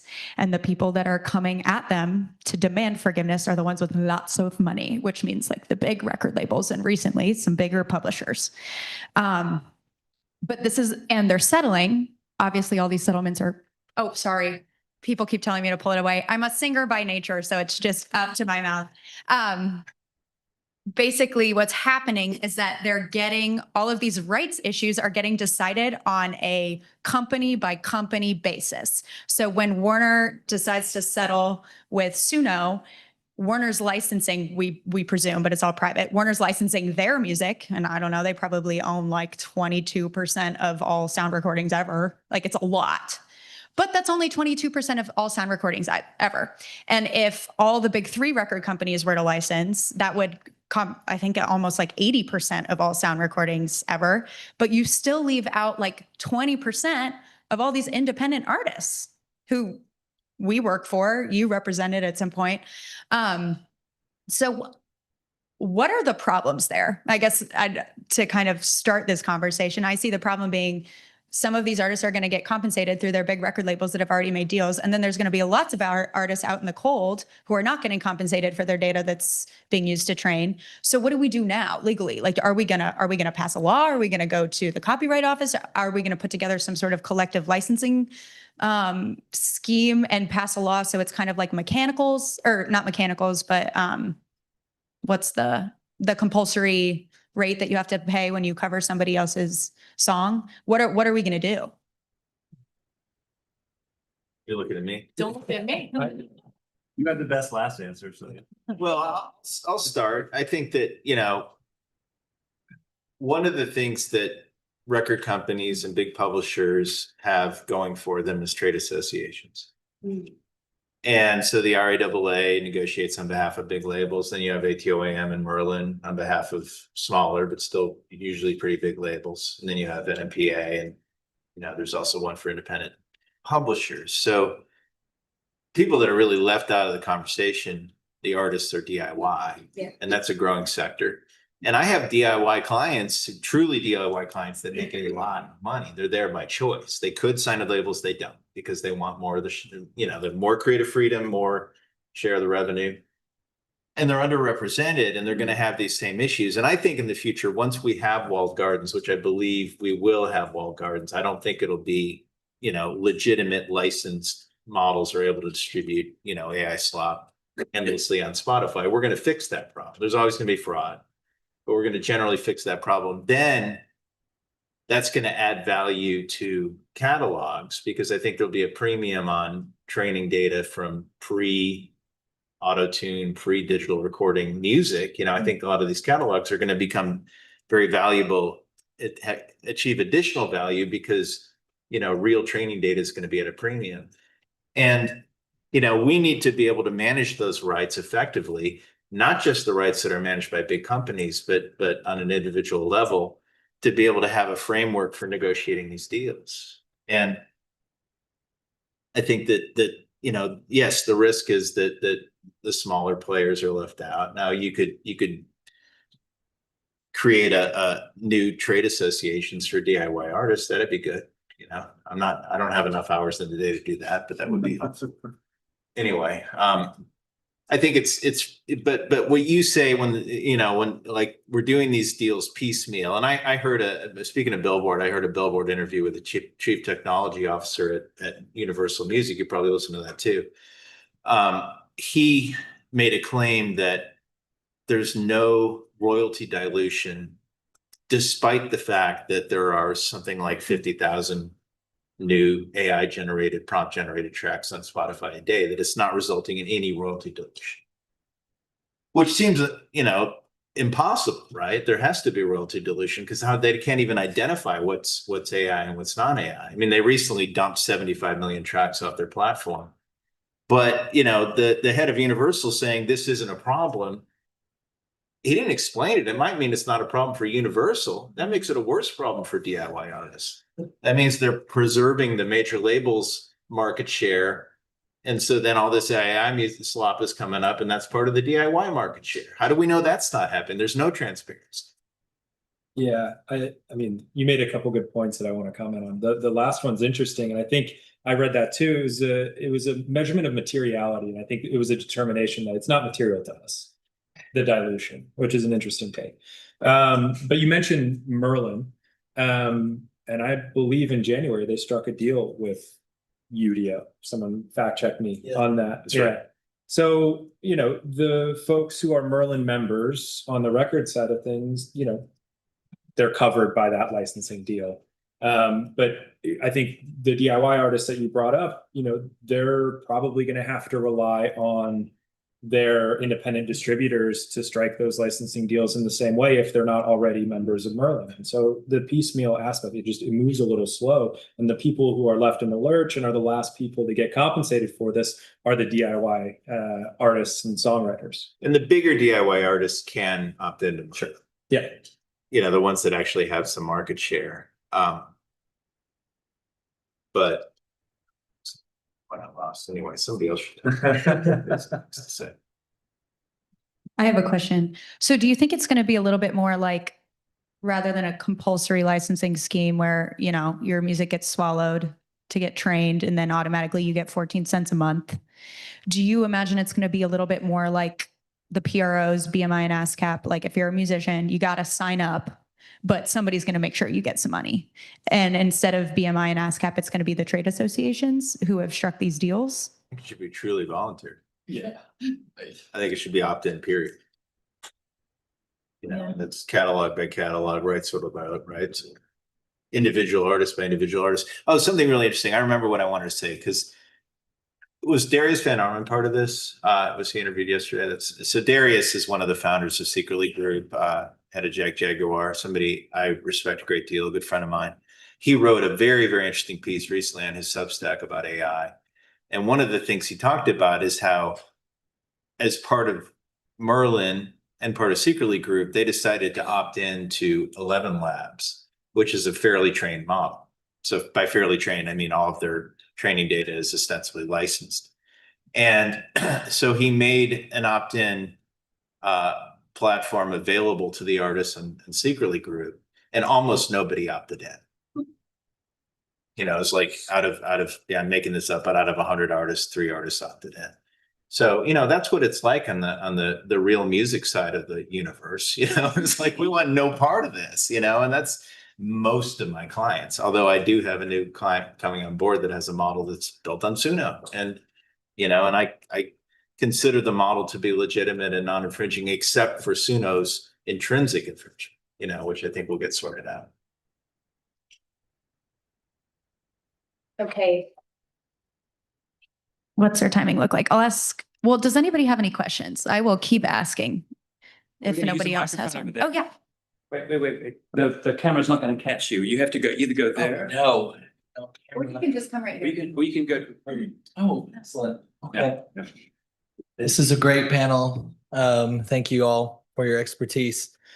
Recently, the frontman of Better Than Ezra has unveiled a new platform where he's getting songwriters, producers, artists to put their creative DNA into individual models, so people can essentially co-write with rights figured out at the beginning. And the songs they come out with, it is a co-write between the songwriter and some user, and they'll even promote it. Do you see a future where sort of this rights established at the beginning is where we're headed? Do you consider that separate from sort of this walled garden future you were talking about? That's the first half. And also this active listening thing that's about to start launching, where people are going to be remixing major label artists on Udio, which will launch soon, and Clay and some others. Is that going to be attractive to artists moving forward versus what we're seeing right now? I think the rights at the beginning is great hygiene for songwriting, but it rarely happens in creative practice. I mean, like, you know, and it's something that we try to tell our students to be very mindful of at the, you know, at the moment of creation. When you're sitting with your friends, they're your friends now, but if this becomes a hit, they might not be your friends. And we've had students who have had that experience. So, I think some people from SongHub are here, and I'm sure they will discuss that because they have some great solutions for that. But yeah, I think that's good creative hygiene as a process. And I think that some of these legislations might bring us all to even non-AI solutions, you know, HI created music or collaborations that get us all thinking maybe a lot more seriously about what we own and what, you know, we were talking about property and everything's rented, and you know, we were discussing that, but I think these are all things that are going to have other effects on non-AI territory. Yeah, it's a cool idea, right? I think it checks the boxes that we were talking about, where it's transparent.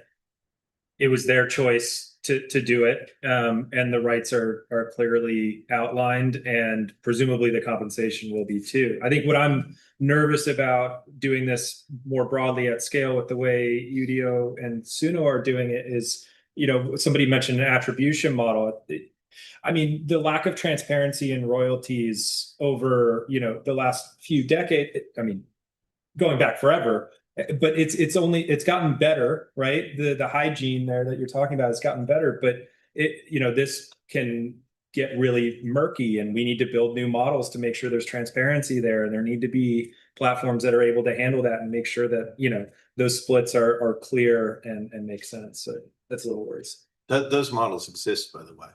Attribution models do exist, and they're not in these conversations. And yes, I'm really worried about the fact that we're going to set precedent with these negotiated deals that don't take attribution into account. Because, how do you combat bad AI with good AI? It's like, that's how we're going to defeat fraud. So, it's a complex issue where, I wouldn't give a lot of credibility to anybody that just comes in and says, I am anti-AI, because I think it denies the reality that we live in. But Kevin Griffin from Better Than Ezra, the inventor of that product, is my friend and neighbor. So shout out to Kevin.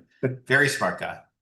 I love it. It's like if we can find ways to use these technologies to the other thing that you mentioned that I think is really interesting, that I think is relevant, is remixing, repurposing, reimagining music that's on an opt-in basis on these walled gardens. I think that's going to be a huge part of this.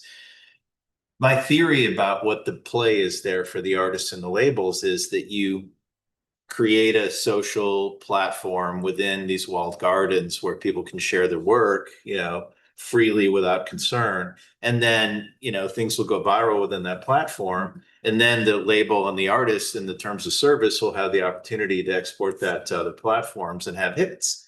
And I think that's a really cool model. Then you're basically crowdsourcing creativity in a very interesting way that I like. As long as it's on a permission basis, and as long as every bit of training data is licensed, that's wonderful. You think people use it? Of course. Well, I mean, I know, because I work with artists. We live in a business now that's very driven by superfans. There's a move within the industry now from chasing viral moments to trying to leverage superfan communities, because we're seeing just how passionate people are about human artists, and nobody cares about these AI artists. That's a fake thing. It's all fake data. There has not been a breakout AI song yet. It'll happen, I guess. And on the blowing in the wind thing, I mean, I dread the day that I get goosebumps from an AI song. I don't want it to happen. I've never heard a single note of AI music that interests me at all. So, yeah, I think that's going to make people feel really creative. Oh, by the way, something I really recommend to everyone is to look at the subreddit AI, Suno AI. It's all these people who've started using Suno and consider themselves artists now, and are, kind of very disrespectful to real artists as idiots who've wasted their time because now I can do this myself. And these are the people who are swapping platforms. It's like, like a loophole where suddenly you can be a music creator. I mean, anybody who's legitimately a music creator knows how laughable that is, but they are dead serious. And, that's coming. There's going to be people who are absolutely all in on it and spend every minute of every day creating on these platforms, and God bless them as long as it's legal. Dan? I have the best front row seat to this, because I wasn't necessarily going to jump in, tell anyone in the music business how the music business works. I mean, my observation, and I guess I'm sort of my world is a bit under the hood, where the conversations are what's being made and how it's being made. But I absolutely recognize, like, a couple things. One, a lot of these issues bring in now distribution issues, and the tools that let you make the thing also, many, most, definitely in kind of a retail format, let you distribute them too. I mean, they are you know, the whole system.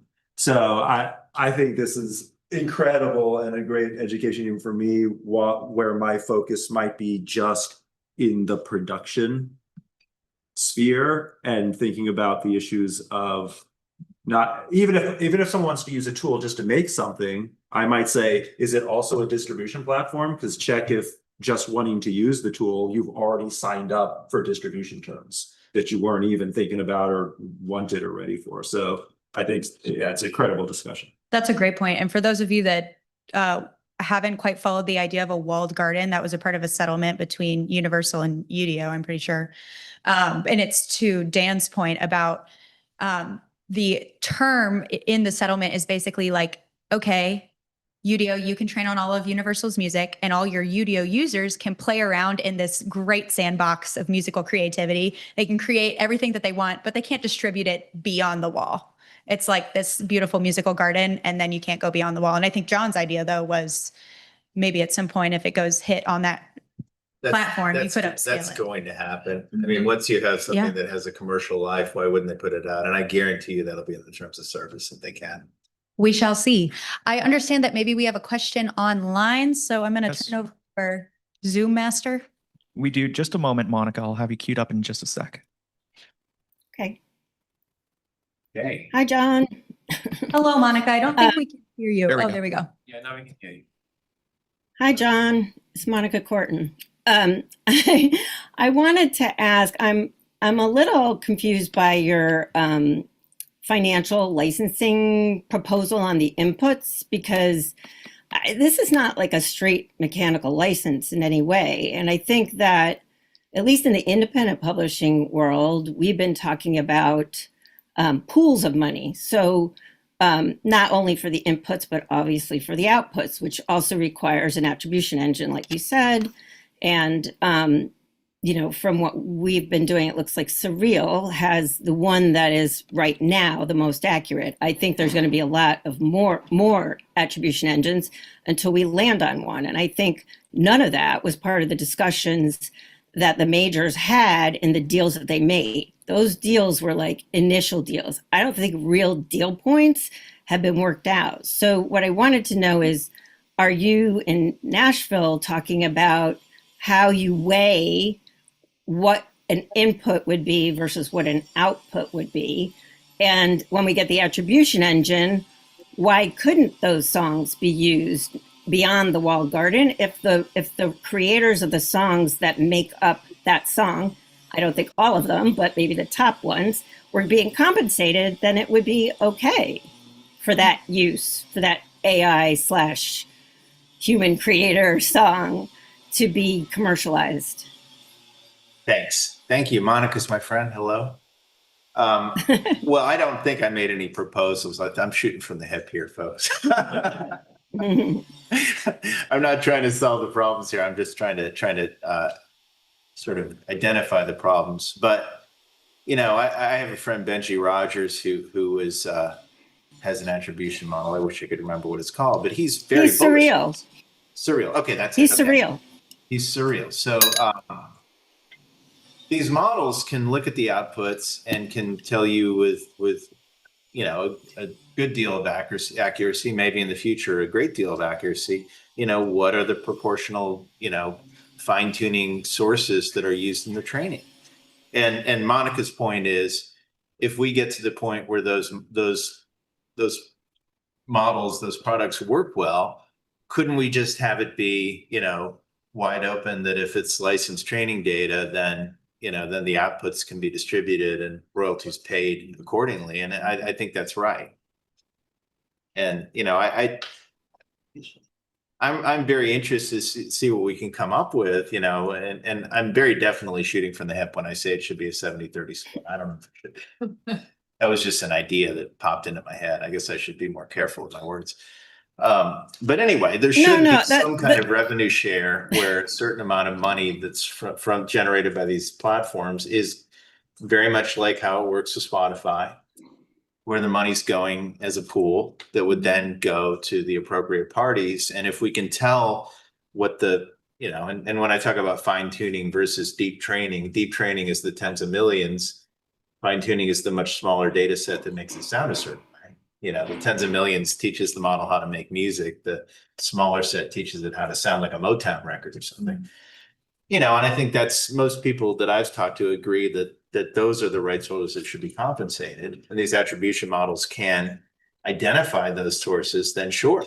You know, I think that maybe that's where we're headed. But I think in the short term, the walled gardens are a solution. Although the Suno has rejected the walled garden issue. I think that's why they haven't licensed with Sony and Universal yet. And that may, you know, I'm very interested to see how they can function if they only have training data from one major label, because I think 22% would be a wild overestimation of what Warner's market share is. I think maybe a third of that. And Monica, thank you so much for being with us. That's great. I believe that there's somebody else online who has a question. Is that right, Tyler? We have somebody else online. Oh, here we go. Hey, Michelle. I don't know. Just check that your microphone's on. We can't hear you. Hello. We can hear you very quietly, but let's just make sure that you've got some. Let me try to get closer. My head There we go. looks That's like better. a big balloon, but anyway, sorry. Thank you for having this. By the way, it's a great discussion and interests me all the time. Monica and I were just sparring in the chat over something that is an issue with me, and it's not necessarily a question, but it's more what say you. So I'm an Emmy-winning hit songwriter, music producer, blah, blah, blah. I've had hit songs by major label artists. I've had over 6,000 music placements, which are syncs. And so my issue is with, it was brought up by the panel that it was okay to use Suno, Udio, AI to produce, arrange the music for pitching. And in some circumstances, like for country music, this can work. But first of all, it puts out of business the producers, arrangers, musicians, studios, singers, everybody that works in the field making these what we call demo recordings for pitching. Also, in my world, where I work mostly in the field of synchronization, I am not allowed to use AI for anything. I cannot use it to come up with ideas for my productions and arrangements. I cannot use it for musicians. I have to use real humans, and I have to produce and arrange from my own mind, heart, soul. I am expertise. I am not allowed to use AI. I sign documents that say I have not used any AI. Often I make music that I pitch later, that is not work for hire, just songs in my catalog that I then pitch and they become used in synchronization. I cannot do this in the method that you are saying. I cannot use AI. Further, in pop music, which is the genre I work in, pretty much all the music that I create, if a major label artist cuts the song, I am the producer, or I and my co-writers. The original recordings, what you might call demos, the original recordings become the major label masters. And thus, I also cannot use AI to make these recordings at all. I have to make them organically. And so what say you for that conversation when you're saying, oh, it's okay to pitch to artists if it's made by AI, because then those demos, those original recordings, I don't make demos, I make original masters. But at any rate, if we call them demos, they are not allowed to be used in synchronization. That's a dead recording. That's just a dead production. And I've put out of business all these people that I hire. I don't know. I have a problem with that. Well, I didn't say it was okay. I said it's something that people are doing. Okay, all right, then I misunderstood because I thought I thought someone on the panel did definitely say, and I'm okay with that. Well, I think I noted that you know, this is putting some people out of work, And, I think one of the groups that, in addition to DIY artists, that's having major issues around the rise of AI are session musicians. There's a lot of singers, especially because when you hear a voice on Suno, it's trained on expert singers and it's putting them out of work. And I think that is definitely an issue, especially when it comes to master sessions. What I mean is that there's a common practice, and this is in the general Ozempic category, if we don't talk about it, of people using Suno to create demos to share their songs around that would not then be turned into masters. And I know that is something that does happen in the pop world, is you're running a session during a co-write and that becomes the foundation for the master. And I'm not suggesting that that's okay to use a prompt generated track as a master under any circumstances. But it is something that people do in the songwriting circles in Nashville. And I think with the caveat that, that is disrupting an established industry around producers, engineers, mixers, session musicians, and singers, which is disappointing. Also, people are trying to do this in a shoestring. They're trying to find inexpensive ways to share their music. So I think it's a complex issue. But if I said it, I was okay with it generally, I'm okay with it with some serious caveats.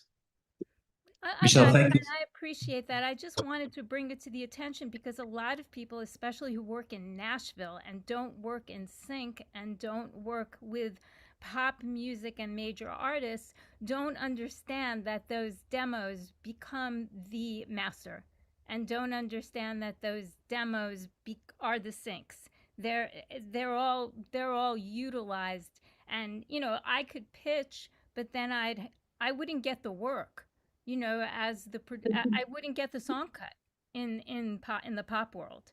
And to clarify that the sync policies are on behalf of the networks, like Netflix has an anti-AI policy for their sync music. And so all the production houses do, all the music libraries, all the networks, everyone doesn't allow songs that are made with AI at all, not even AI assisted, to be used. Now, people can lie, of course, but that's not really my platform to do that. So I just wanted to bring that up. And I thank you so much, Michelle. Thank you very much. It's great to see you there. I believe that we have a question here. Yeah, I had an observation that this afternoon, maybe this panel in particular, has focused quite a lot on Suno and Udio, and that perhaps it would be interesting to hear your thoughts on some of the other AI tools that are out there for, say, stem splitting, lyric generation, vocal transformation, tone transfer, chord or MIDI generation. I guess it would be, I think, a disservice to students in the room who are finding their way here to think that AI in music is per se bad, and that Suno and Udio are the prime examples that you might draw on to substantiate that case. I think that there are a lot of other tools that musicians, from upcoming artists to Grammy Award winners, are using, and I'd be interested in the panel's opinions on some of those and the integration of those into, broadly speaking, human creative processes. Well, that is Dr. Tom Collins, and he is a colleague of mine and a frequent collaborator. And we specifically have worked with a lot of students using AI tools. And just to give an example, and when we say AI tools, a lot of times you think AI just song generation or track generation or just complete generation of a voice. We partook in an AI song contest, and the track that we did, it was my voice and another artist's voice. And we created something where it started as like a R&B song and it became like an obsessive love track, and it went to this grunge place. And my voice was the R&B and hers was the grunge. And we vocal trained a model that took both of our voices, and then in percentages, one became the other. And it was so interesting. And as a singer and as a creator, hearing things that I could do to extend my human voice's capability were so exciting to me. And also tone transfer. We're currently working on something where by I want to open my mouth and have like the sounds of pots and pans come out of it. That's not something I could have done a few years back, but these are the areas that I think are exciting and definitely worth exploring, certainly as an educator and with students. I think one of the reasons why we're focusing on those particular platforms is because, in my opinion, they're not fairly trained. And I think with some of the models you're talking about, these models that are used for specific purposes, they're fairly trained and they're useful, and I have no problem with them at all. STEM splitting technologies, they're very useful. So there are many, many useful technologies that are, machine learning or AI that are not this sort of generative AI, questionably trained models that we're talking about. So I think we're focusing on those models because of the rights issues. But I think it's a good point that there's a lot of technologies out there that are very useful to music makers and producers, and I think we should keep an eye on who they're putting out of work. But other than that, good point. Yeah, I fully agree with that. This is the positive side. The tools, specifically STEM splitting. I've used myself as a musician. So I played a show on a roof and had a friend with a microphone, right? And we wanted to mix that performance. Well, we used a STEM splitter to parse out the instruments and the sounds and kind of take away the audience noise as well. It was cool. It's awesome. That's, you make a really good live recording out of a pretty rudimentary recording process. You can also infringe copyrights with a STEM splitter. You can as well. Thank you for pointing that out. We'll take one last question just super quickly, but I do want to point out to everybody else in the room who's interested in all of these very beneficial AI tools for musicians that don't infringe copyrights as much. We literally have Nikki, I think is your name, and her sister Caitlin, and then there's another young man, Eli, who are literally building tools right now. You guys should talk to them throughout the rest of the conference. Everybody's going to be here for the next couple days if you're interested in some of these more useful tools. And we'll take our last question. Hi. First, I just wanted to comment on that last thing. I think there's a huge difference between when someone goes into using a tool like this with a matured mind in whatever that art or the field of knowledge or skill is. And then the difference between some people going into it feeling they don't need to learn those things, yet can still go into the field. A lot of people might have kids or siblings or cousins, whatever. Anyone, think about young children. The excitement they get the first time that they tie their shoe on their own, not somebody else doing it for them. The first time that they study anything, whether it be like a sport or music or science, and complete a huge project on their own for the first time. So I think one of the things that we need to think about with AI is the how we're going from dependence and independence.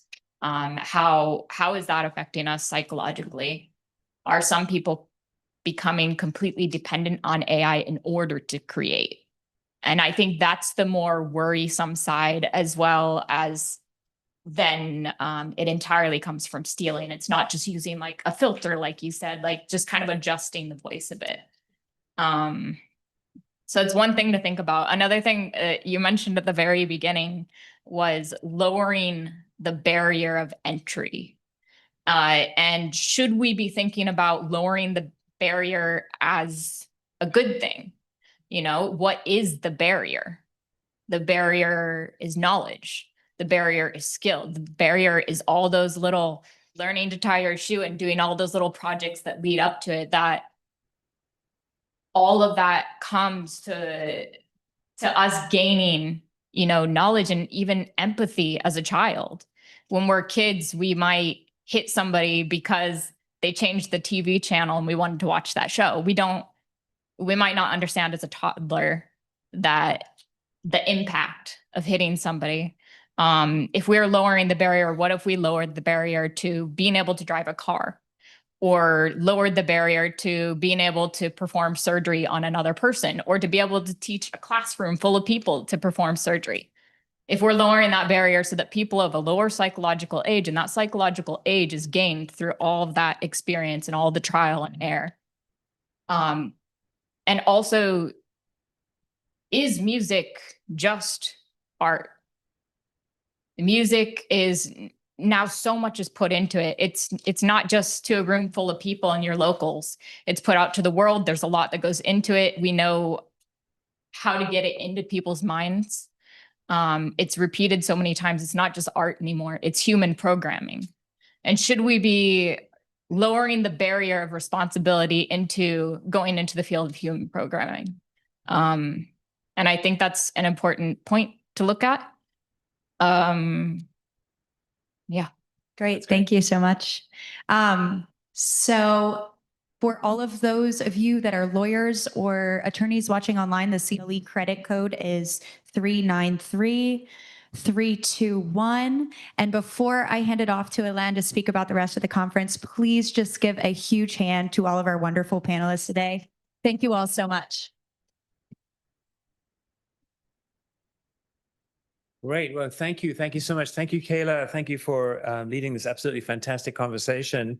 Just a few announcements about what we're going to be doing. We're going to be moving over to the Jacobs School of Music for a very interesting panel discussion at 4 o'clock in the Musical Arts Center North Lobby. We hope that we see you over there. I believe that there will be quite a number of students there as well. So that's going to be very exciting. And then tomorrow, we're not going to be online. So anybody who's online, please join us on Saturday. Have a look at the website. We've got 6 different events happening on Saturday, starting at 9 o'clock in the morning, all the way to 5 p.m. And for those of you here, we have a reception at the Graduate Hotel rooftop. It's going to be a really fantastic event tomorrow evening between 6 and 8 p.m. And we'd love to see you there as well. So 4 o'clock over at the Jacobs School of Music. And then tomorrow, very, very importantly, tomorrow we have what we call our tech fair. We've got a playground music tech fair. And we have a number of really interesting organizations. We've got Sweetwater's going to be there. We've got Muse. We've got Song Hub. Zenstrol's going to be there. Edge Sound Research from Indianapolis. Soloist, Blipbox. Music Mouse, Pets Aloud, and the IU Center for Women in Technology. So it's going to be a really great day tomorrow at IU Innovates. So we look forward to seeing you there as well. Thank you so much. Thank you. Great to meet you. Yeah, fun.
We're just getting our tech set up and running, and we'll probably start in about 5 minutes. So you can keep chatting. I didn't want to stop you from chatting, but you can keep chatting. But it's now 4 o'clock, and I wanted to let you know that we're going to be starting in about 5 minutes. Thank you.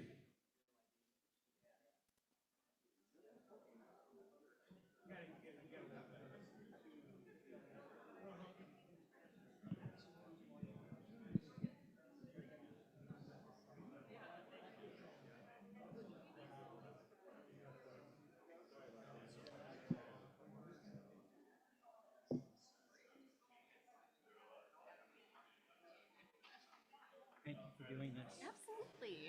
How are you doing? I'm doing all right. I hear, are you involved in the, Brad, we had a meeting with Brad the other day. We were trying to do. Brad Wheeler? Yeah. Yeah. Is there another? I mean, there's no one like Brad. Oh, yeah. And we were trying to do a panel discussion in Kelly with music business students and about AI though. And we're all like, is this the third rail at this point? Because we've had so much negative sentiment about AI. And the timing was bad, in addition to everything else, because in April, get it. Yeah. everybody's kind of all over the place anyway. So we're going to redo it in the fall. It's at least our plan right now. But I think the point is to acknowledge, like, we understand the big feelings about how this is changing. I'm trying to reiterate, this isn't necessarily IU telling you, right? But we do have to look at this aspect of, if the world is changing, how are we preparing our students to go out into the world? And we can still, like, you can still have strong objections to AI. Oh, yeah. But we need to, like, our students do need to know what is existing so that they can help shape it. And you right? can so they can add choose, to the conversation. or you could choose to not engage with it, but do so in an informed way and know, like, And know that it is happening out there, right? You can't stick your head in the sand. So it will need to change your pedagogy. And some of the pedagogy leans more into hands-on types of learning, experiential learning, like all of these things, that the skill set that we know is. I think somebody needs to turn that volume down. Well, I'll let you go. Yeah, absolutely.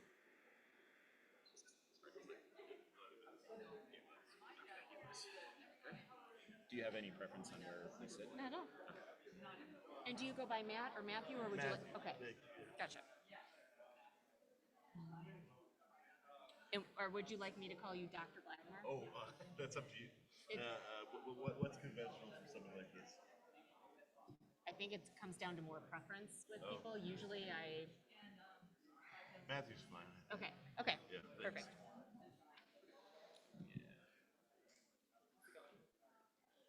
And if it's okay with all of you, I can either let you introduce yourselves, or I have like the short version, because you're all gonna, I'm assuming, talk about yourselves a little bit in the 5-minute introduction. Mm-hmm. Yeah. I have them. Okay. Meaning maybe Sorry. you introduce. I was just gonna like do a short introduction as opposed to the longer. Oh, we still 7? Okay. 7 minutes. Oh, we start in 7 minutes? Okay. Okay. Otherwise, if you want me to read the lengthier version, I did an AI version of what it could find about you on the internet. So if you want to look at that, so if you want to look at yours first. Sure. If whatever's better for the visual. We were hoping to like link arms and do the worm. Oh, yeah. I like that. Cool. Can I read that? Yeah, it's I'm curious. totally up to you. Yours is on the other side. I see that. Oh no, so yours starts on the other side and then goes to the next page. I am interested where I got some of that stuff. Is it right? It's all right. Okay. Yeah, it's I all. told it, I made sure it needed to be verified online. Yeah. Sure. Matthew, do you want to look at yours here? See if you like that description. Yeah, you're welcome. If you want to do the short version, I talk a little bit about myself too. Sometimes it's nice to have other people brag about you, right? So you don't have to do all the bragging about yourself. I appreciate that. Which we have often in academia. We have to toot our own horn because very few people toot our horns. Yeah, that's great. Thank you. I guess we start in 7 minutes? Yeah. What's the time now? 5 Okay, so probably 5 minutes from now. If you want to go, you can go. We'll hold it for you.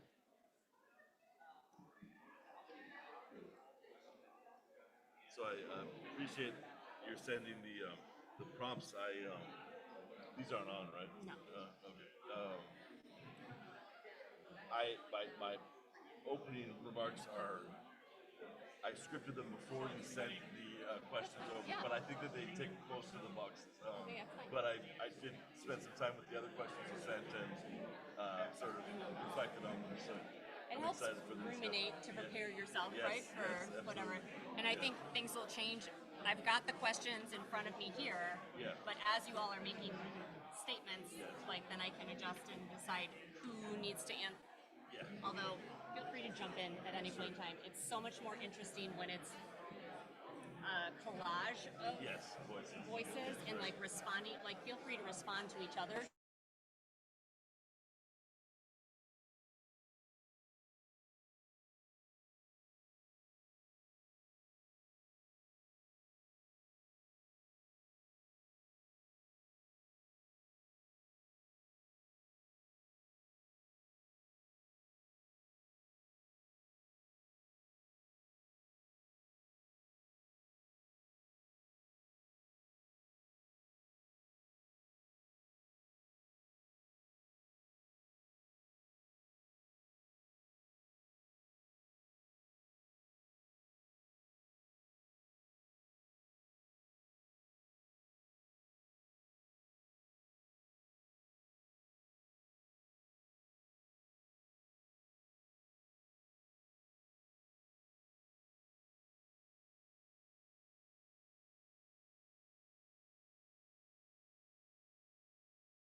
Instagram, like I want to scroll through your feed to learn about you, like what.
Listen, if you keep up your trajectory, I think you'll get an Okay, honorary- everybody.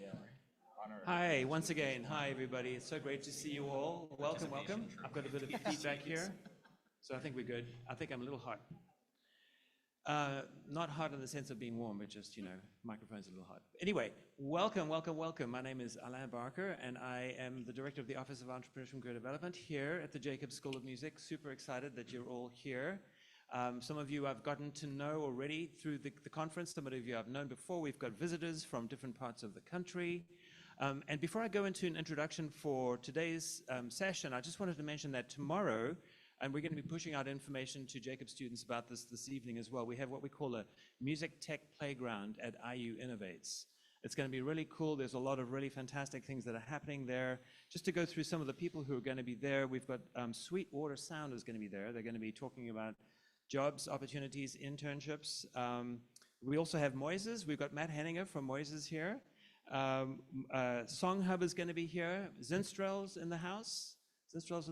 Marcus is here. Edge Sound Research from Indianapolis. Soloist, Blipbox, which is really, really cool thing to play with. Music Mouse as well. Pets Aloud, the two Pet Sisters are here. Going to be there tomorrow, as well as the IU Center for Women in Technology. So please join us. We've got a lot of really cool things happening. For those of you who've not been to IU Innovates, it's a really, really interesting place just outside the sample gates where, what's it called? The Von Lee building. Yes, that's what it is. The Von Lee building, really, really cool place. And we look forward to seeing you there. With that, very happy to have you here today. I'm going to introduce our moderator for today's discussion. And I'm going to just switch my page here. Anne Leftwich, and before I introduce Anne Leftwich, I want to mention that this session in particular is something that we really look forward to having because it brings together a lot of the conversations that we think are really, really important as we grapple with the emergence of technology in general, but then specifically in AI. There's so many things that are swirling around in AI right now. Things that really trouble us, impact on the environment, the way that it's disrupting traditions of practice, but at the same time, it's opening up technology in ways that we've never imagined. It's opening up creative opportunities that go into paths of opportunity that we've never imagined before. And so we really are at this sort of almost, well, I would say existential moment maybe, but this very, very important moment where, you know, maybe in 10 years' time, we're going to look back and know in 10 years' time how we got there. At this point, what we're doing is we're looking through the front windshield, wondering how we're going to get through this very turbulent time. So with that, we've assembled a really fantastic group of people who are going to be talking about it. And the person who's going to lead us through that conversation is Anne Leftwich, who is the Barbara B. Jacobs, same name, Jacobs School of Music, same family, chair in education and technology. She's also the Associate Vice President for Learning Technologies at Indiana University. She's a professor of instructional systems technology at the School of Education, and she's an adjunct professor in computer science.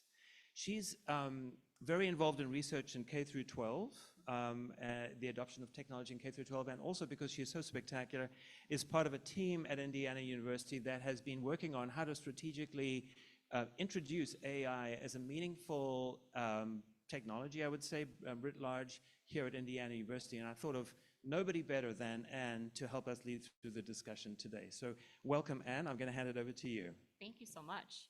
It's always such a kind introduction. I so appreciate it.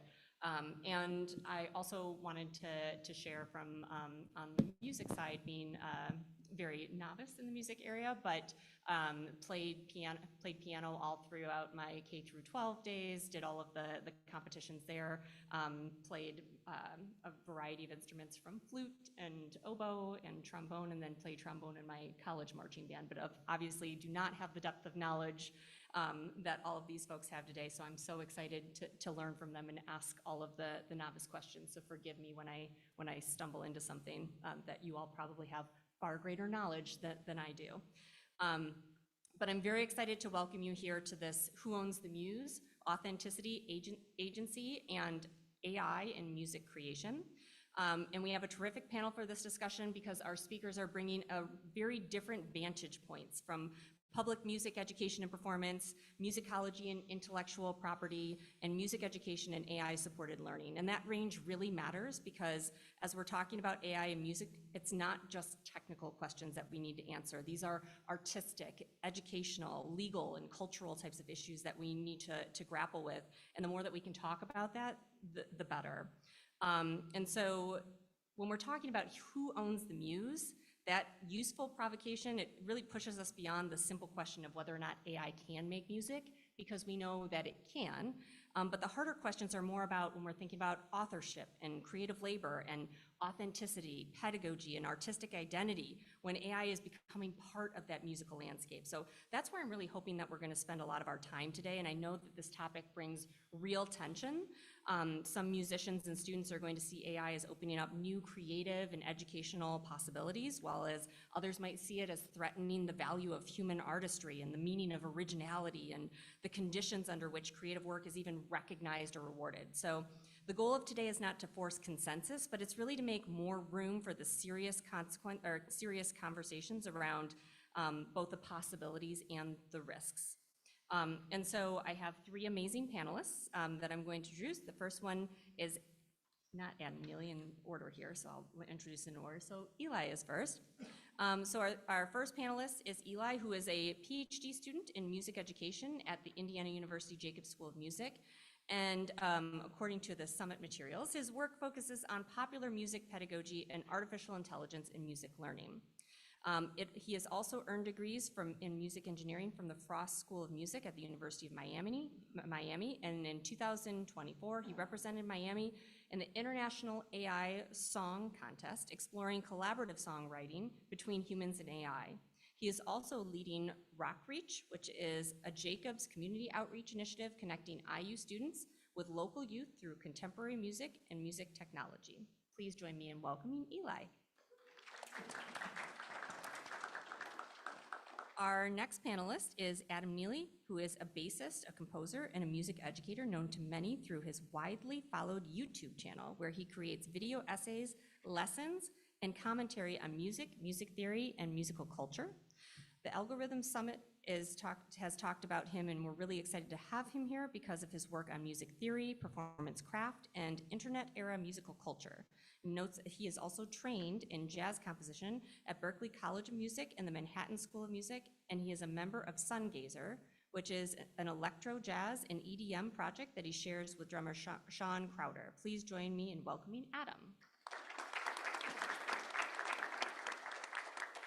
And then our final panelist is Matthew, who is an assistant professor in music and musicology at the IU School, Jacobs School of Music. And he is a musicologist and media and information studies scholar whose work engages digital practice, recording engineering, and sound design, and questions of musical authorship, borrowing, and intellectual property.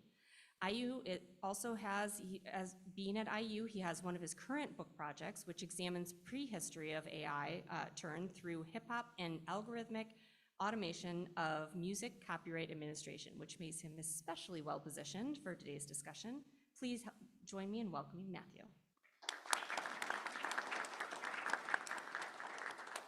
So we're going to start off today's conversation by having them each have a brief presentation about their viewpoints, what they see as opportunities in AI and music, some concerns or tensions that they think deserve some serious attention, and maybe some principles or guiding questions for musicians, students, and educators that we should be thinking about and considering right now.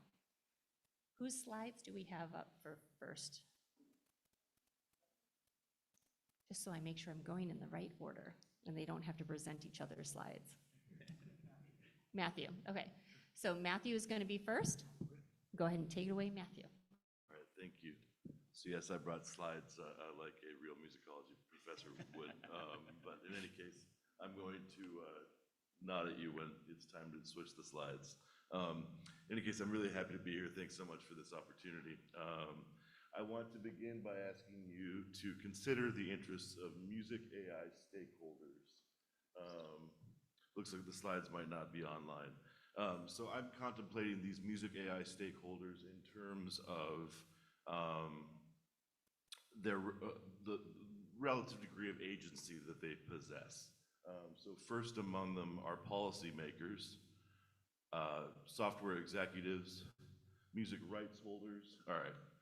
So yeah, just click ahead a few and you'll catch up with me. Music rights holders, entrepreneurs, tech entrepreneurs, software developers, musicians, and users, casual users, and me, a musicologist who cares about technology and political economy. So now my question is, what do policymakers care about? I would propose authenticity. In Thaler v. Perlmutter, for 2023, the legal decision, they ruled that human authorship is the bedrock of copyright. This means that you can't copyright an audio generator output, but you can patent the audio generator itself. You can't copyright an AI, that said, you can copyright an AI-assisted work if you document human versus AI inputs. Now, what do software executives care about? I propose they care about the legal principle of fair use, that they say we're only temporarily copying data, not memorizing it. Following Google, they argue that scraping the web for public training data is a fair use. Per the EU copyright directive and US case law, they are seemingly correct. What do rights holders care about, music rights holders? I propose revenue sharing. That is to say, they say, we'll work with you for favorable licensing terms from the ground up, and hence Suno partnered with WMG and Udio partnered with UMG. Each wants to be in a good position if AI booms. Neither's worried about automation displacing their own IP for the time being. What do entrepreneurs care about? Choke points. They say we'll launch new platforms to regulate old platforms, that the market will self-correct, that no state intervention is needed, that consumers will reject firms with unlicensed training data, and that attribution is a technical problem, not a political or legal one. What do developers care about? I propose productivity. They say some of us will now do the work that many of us once did. As firms surveil workers via token leaderboards, developers act as supervisors of the intelligence agents, gradually replacing their former peers. And finally, what do musicians care about? This depends upon whom you ask, but I discern two key constituencies. Among music professionals, the March 2026 Muse report from Water and Music saw considerable buy-in. 428 out of 529 respondents already use AI. But among aspiring professionals, and here I'd count students among them, I can anecdotally attest to considerable skepticism. And why not? Faced with the de-skilling of recording production, why aspire to technical expertise? Faced with the automation of artistic labor, why aspire to a career in an unstable sector of the economy? Faced with concert promotion monopolies and an entrenched star system, why aspire to perform at all? One answer is you do it because you love it, not because it pays. Your vacation is a calling. Yet this risks elitism. It ignores structural inequality. Many can't afford a calling. So what then do casual users say? I would propose that if I were to give you an audio generator and ask you to take it for a test drive, you could ask yourself this question, and I think, oh, fabulous. Yeah, why don't we just leave it on that slide, actually, so you can just see all these stakeholders. What I was just saying was that casual users, if you were to take an audio generator for a test drive, you could ask this question of yourself, and I think what you would find is that what Chris Anderson called the long tail of music labor markets is only growing longer. If freedom from economic precarity indexes professional status today, then perhaps many of us remain mere hobbyists. So what do I say? First, I say this is not legal advice. Reports of music's automation are as yet exaggerated. Your mileage may vary. But I'd like to group together several of our stakeholders who I think share interests. So music AI investors, that is to say software executives, tech entrepreneurs, and to an extent software developers, each stand to make a great deal in the AI turn, while musicians will continue to make a pittance by comparison. And anxieties about generational change and moral panics about youth cultures tend to be cyclical. So as such, it's important that we not blame the victim, that those displaced or made precarious by AI should not be made the scapegoats for failing to upskill or be early adopters. Indeed, the Meuses report skewed toward baby boomers and Gen Xers as the most ardent and anxious AI users, and this stands to reason because they have the most in assets, versus students who have yet to feel the first nip of the ringer, for whom the time value of money or the lack thereof will cut most acutely only in years to come. So if we want to reconcile the distinct needs of diverse music AI stakeholders, we need to face up to IP law as a political problem with many possible solutions. not an engineering problem with a state-of-the-art benchmark. We need to rewrite the copyright code to better reconcile the competing interests of corporations and individuals, confronting longstanding problems involving balancing rights and responsibilities down to the very notion of an authorial proxy based on the legal fiction of creative work for hire. Yet IP litigation in music nowadays seldom results in a trial, let alone a precedent-setting decision. So if we want to incentivize commercial exploitation of creative works through individual limited-term monopolies, that is to say, what's called for in the US Constitution, and we don't want corporate assets held in near perpetuity, then we all have much work to do. Thank you.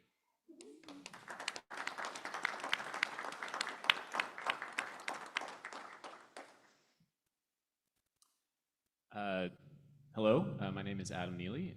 Like Ann said earlier, that I am a, okay, there we go, hot mic. My name is Adam Neely. I am a YouTuber and content creator as well as a musician. And the way that I have elected to talk about this is less talking about my experience as a musician and more as my experience as a YouTuber of 20 years. I've been making YouTube videos since the beginning of YouTube. February 2006 is when I uploaded my first YouTube video. I have a career that is maybe older than some of you here. I have a career in an industry that's as long as the industry itself. And so I'm not an AI expert. I barely qualify as a musical expert, but I feel like I have the experience to say that I am an expert at YouTube content creation, at educating on the public platform of YouTube and creating educational content for that platform. And the way that I've developed that over the past 20 years is I've very meticulously developed an audience that has the kind of intellectual curiosity that I do by making videos that I put a lot of work into. I do all of my own research. I shoot all of my own videos. I edit all of my own videos. I create things that I am excited for and that I wish that my younger version of myself, my 17-year-old self, would have watched when he was originally making music, when he was getting excited about all these wonderful, beautiful things that there are in the world. I try and feed the soul of him so that other people will feel that same excitement that I do. And I say all this because there's maybe a couple dozen other people in the world with my experience in terms of creating videos for as long as I have and to the audience that I have. And I know them, I know most of them in the music education space. And the thing that I think we all agree on in our culture, in our little community, is that the most surefire way of killing 20 years experience online is to adopt AI as an aesthetic for our workflow online and given to the AI slop that is now our competitors. And when I say AI, of course, I don't mean things like stem separation or tone transfer or any of the wonderful tools that people here will say like, oh, look at all these wonderful AI tools that you can use to better your music. That's not AI. I mean, it is AI as a technology, as a machine learning thing, as a social system, but it's not AI in terms of the more important thing here, which is aesthetic. AI is an aesthetic, and you know what that aesthetic is. It is the aesthetic of AI-generated images. It is the aesthetic of the tone of LLMs. It's the aesthetic of what you interact with when some young 10-year-old kid says, that's so AI, to mean that's so lame. The AI aesthetic is the thing that I try to avoid at every opportunity, and everybody else on the YouTube platform tries to avoid it at every opportunity because it decries something that is profoundly, or it indicates something, it gestures to something that is profoundly alienating and inhuman. We engage with the AI aesthetic at all moments of our lives these days because we deal with LLM text and emails and reading general articles on the internet. And the last place that we want to encounter that aesthetic is in artists and the people that we look up to and are inspired by. And so because of that, on YouTube anyway, we have gone very far from that aesthetic in every possible way. That's not to mean that it's not there. It's not to mean that sometimes we use ChatGPT for research or maybe mock-up thumbnails with ChatGPT or with Midjourney or whatever, but we never actually engage in it because we know that the audience is so deeply removed from us if we do. And so my plea, I think, is to start thinking about these terms less as technology, less as social systems, but more as an aesthetic, a means of communicating an emotion or a feeling, because that is what we do as artists. We deal in emotions. We deal in this physiological, cultural, and cognitive thing that is emotional response. And the emotional response, as is made clear by so many people's negative reaction to AI, is one of negativity. We feel alienated whenever we come up against this aesthetic. And so never mind the moral arguments against AI, never mind the environmental arguments against AI on a cold business level, on a cold marketing level, AI represents slop. That is the aesthetic of AI, and it has been for the past couple of years. And so human-made art is the prestige aesthetic. And for me, and everything that I do, I aim for excellence. I aim for the highest level, the highest aesthetic, because that is the thing that inspires other people, my 17-year-old self, to do great and beautiful things. On the Jacobs School of Music website, I need to just quote it right here, it says, discover a new level of musical excellence. That's at the very top of the Jacobs School of Music website. In your hearts, in your heart of hearts, is the AI aesthetic one of excellence or not? And so for me, I'm going to suggest that it isn't, and it has no place in a school of music that suggests that we do and aim for excellence. So that is my spiel, and yeah.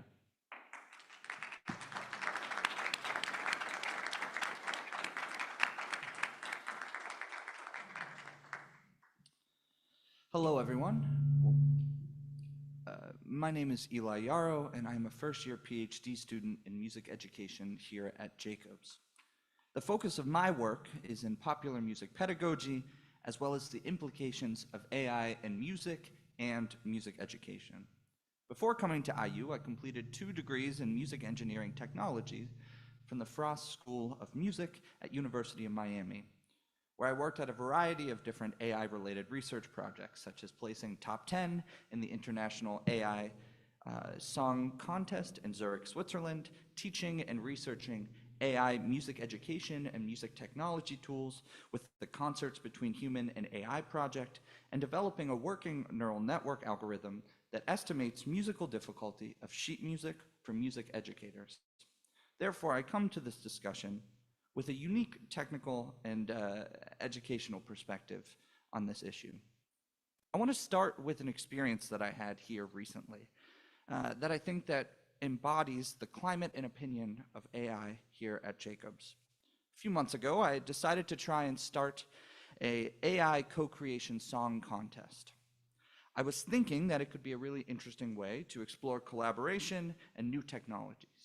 However, the response from the student body was not of curiosity. It was intense pushback and discomfort, and this reaction stuck with me because it wasn't just disagreement. It was frustration, and I think that this frustration is coming from a real place. We are bombarded with AI media influencing the way we think, converse, and most importantly for us in this room, interact with music. One thing I want to say up front is I think it's difficult to have a meaningful conversation about artificial intelligence and music without at least some shared understanding of what these systems can actually accomplish.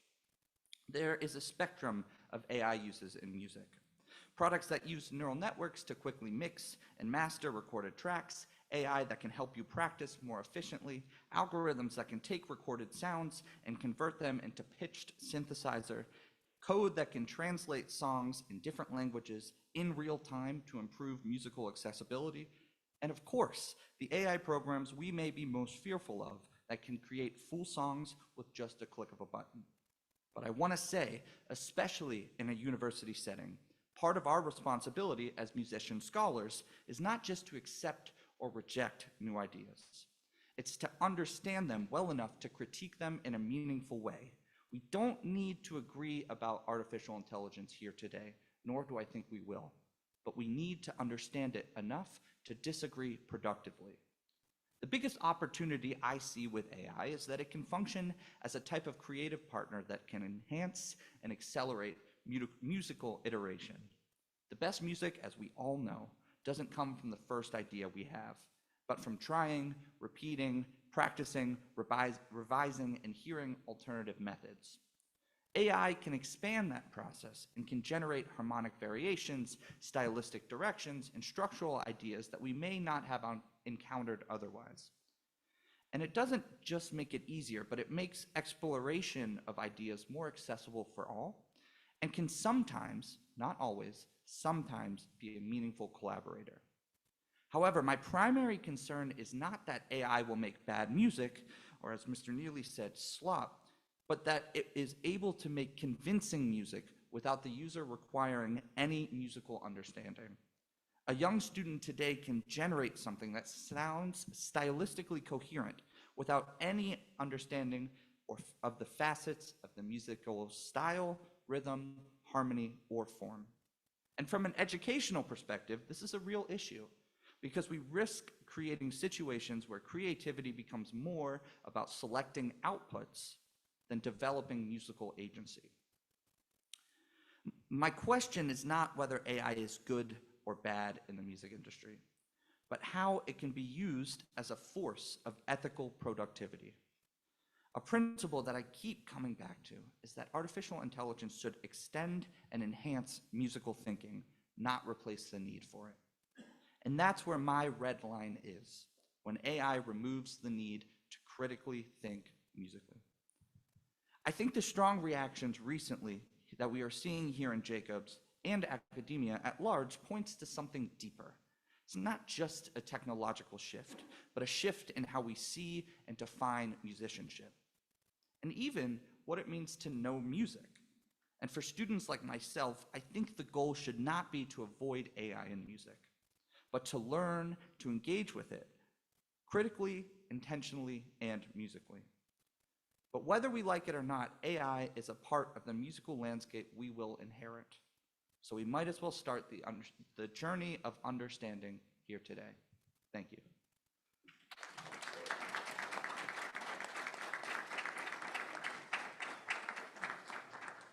Okay, so many questions that I have going through my mind. I'll ask a few questions and then open it up to questions from the audience in a short time here. Oh, and online too. Okay, great. We have questions online. So if you have questions and you're online, then you can post those. Raise your hand. Perfect. Okay, so the first question I have is, I'm really interested, especially Eli, you had talked a little bit about the notion of almost using AI as a collaborative thought partner to kind of iterate with. And even, Adam, you had also even mentioned there are certain elements that you use in terms of for tone or for other sorts of things that AI can be used for. So can you talk a little bit about what are some of the positive ways or some of the ways that you could see AI being used as an assistant as opposed or as a thought collaboration as opposed to substitution? So what are some of the feelings that exist out there in that realm? Yeah, so I think there is a variety of different uses for AI music today. I've used it in my personal music. I've used it with collaborations with the Chai Project, the Concerts for Humans and AI. And I do find it to be at least a good thought partner. I think sometimes we get a little scared when we see Suno and we say, hey, write me a funny song about whatever topic. And it sounds like a human being wrote it, right? I think we can get a little stuck on that. But I mentioned kind of in my speech too, like it can improve accessibility, especially with different languages. In an educational space, which is where a majority of my study is, right? It can create a way to help music educators be more well-rounded in the way they teach instruments, because as music educators, we will not know all the instruments we have to teach. So if we have a partner that can say, hey, I think your trumpets will mess up measures 7 through 10 because of rhythmic complexity, that would be really helpful, and that would cut down on that unpaid planning time. So I think that there are quite a bit of uses, I guess, in the way that I interact with music that can be ethical and productive. So can I ask a follow-up question of that on the educational standpoint of it? So I'm just imagining again, within my high school band opportunities, right, where we're rehearsing for the competitions, right? And there's always something that sounds off, and sometimes maybe it's challenging, like, can the AI identify that of like where that's happening or what instruments are actually maybe having issues? So the algorithm that I can attest to, and one that I created for my master's thesis, was kind of a pre-planning, was at a pre-planning step, right? You would upload the music XML or the sheet music from MuseScore or Sibelius or whatever you're working on, and it will read that and use a whole bunch of different difficulty variables that it will say, you know, I think this is where your trumpets will mess up. I think this is where your violins will mess up, and things like that. I can't attest to an AI algorithm that can help during the actual band practice, but I guess my problem that I was trying to find at least some solution for was for the pre-planning part, the unpaid kind of lesson planning. Gotcha.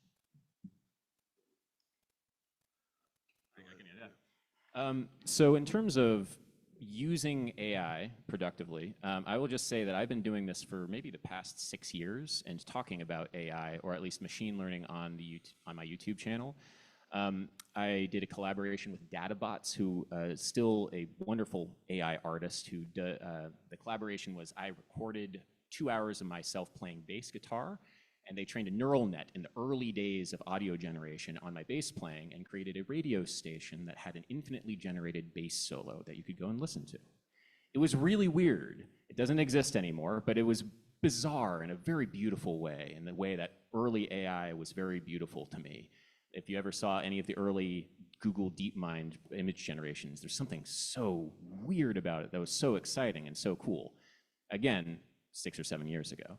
I experimented a lot with tone transfer, which is the capability of turning one instrument into another instrument.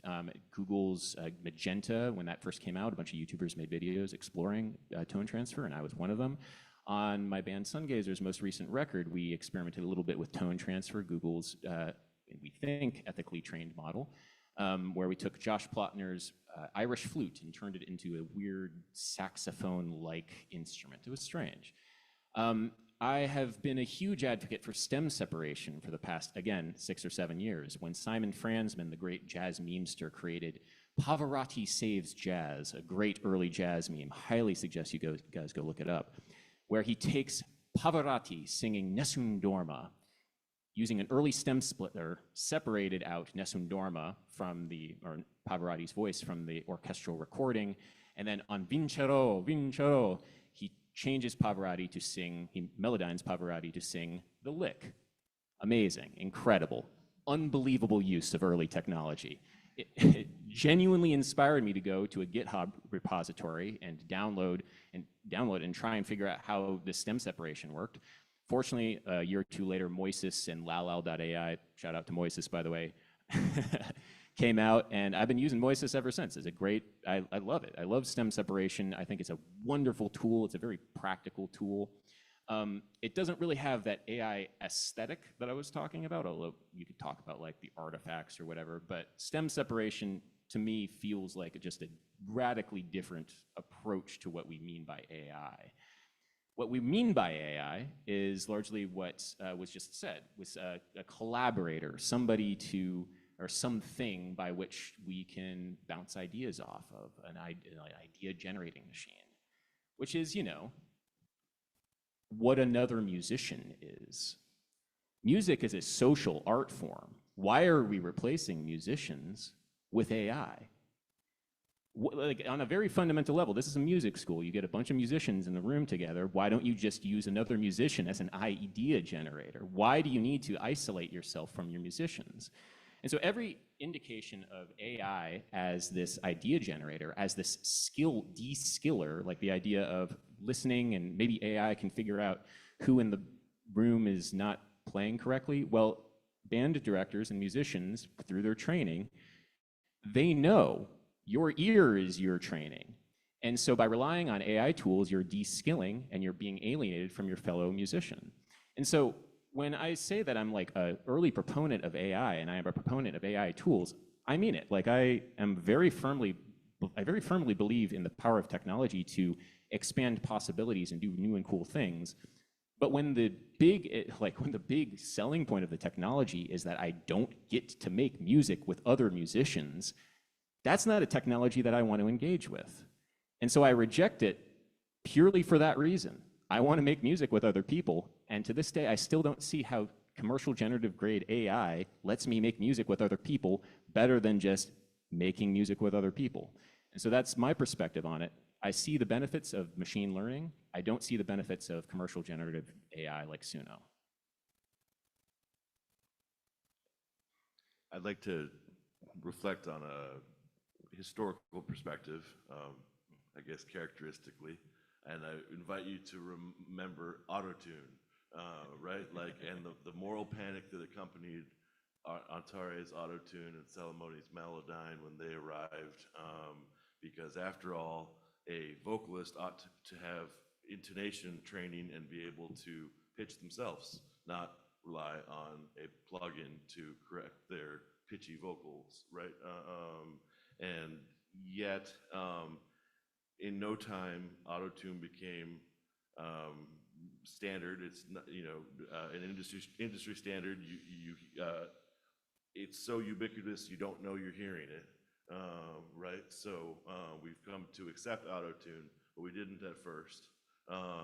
And I wonder if this idea of construing it as a utility, something that enhances a vocal performance but doesn't generate a vocal performance, is one of the things that's at issue here. That perhaps the line that you're drawing, Adam, is between generative audio generators, songwriters, song recording technologies, and utilities that enhance musical performances by human beings.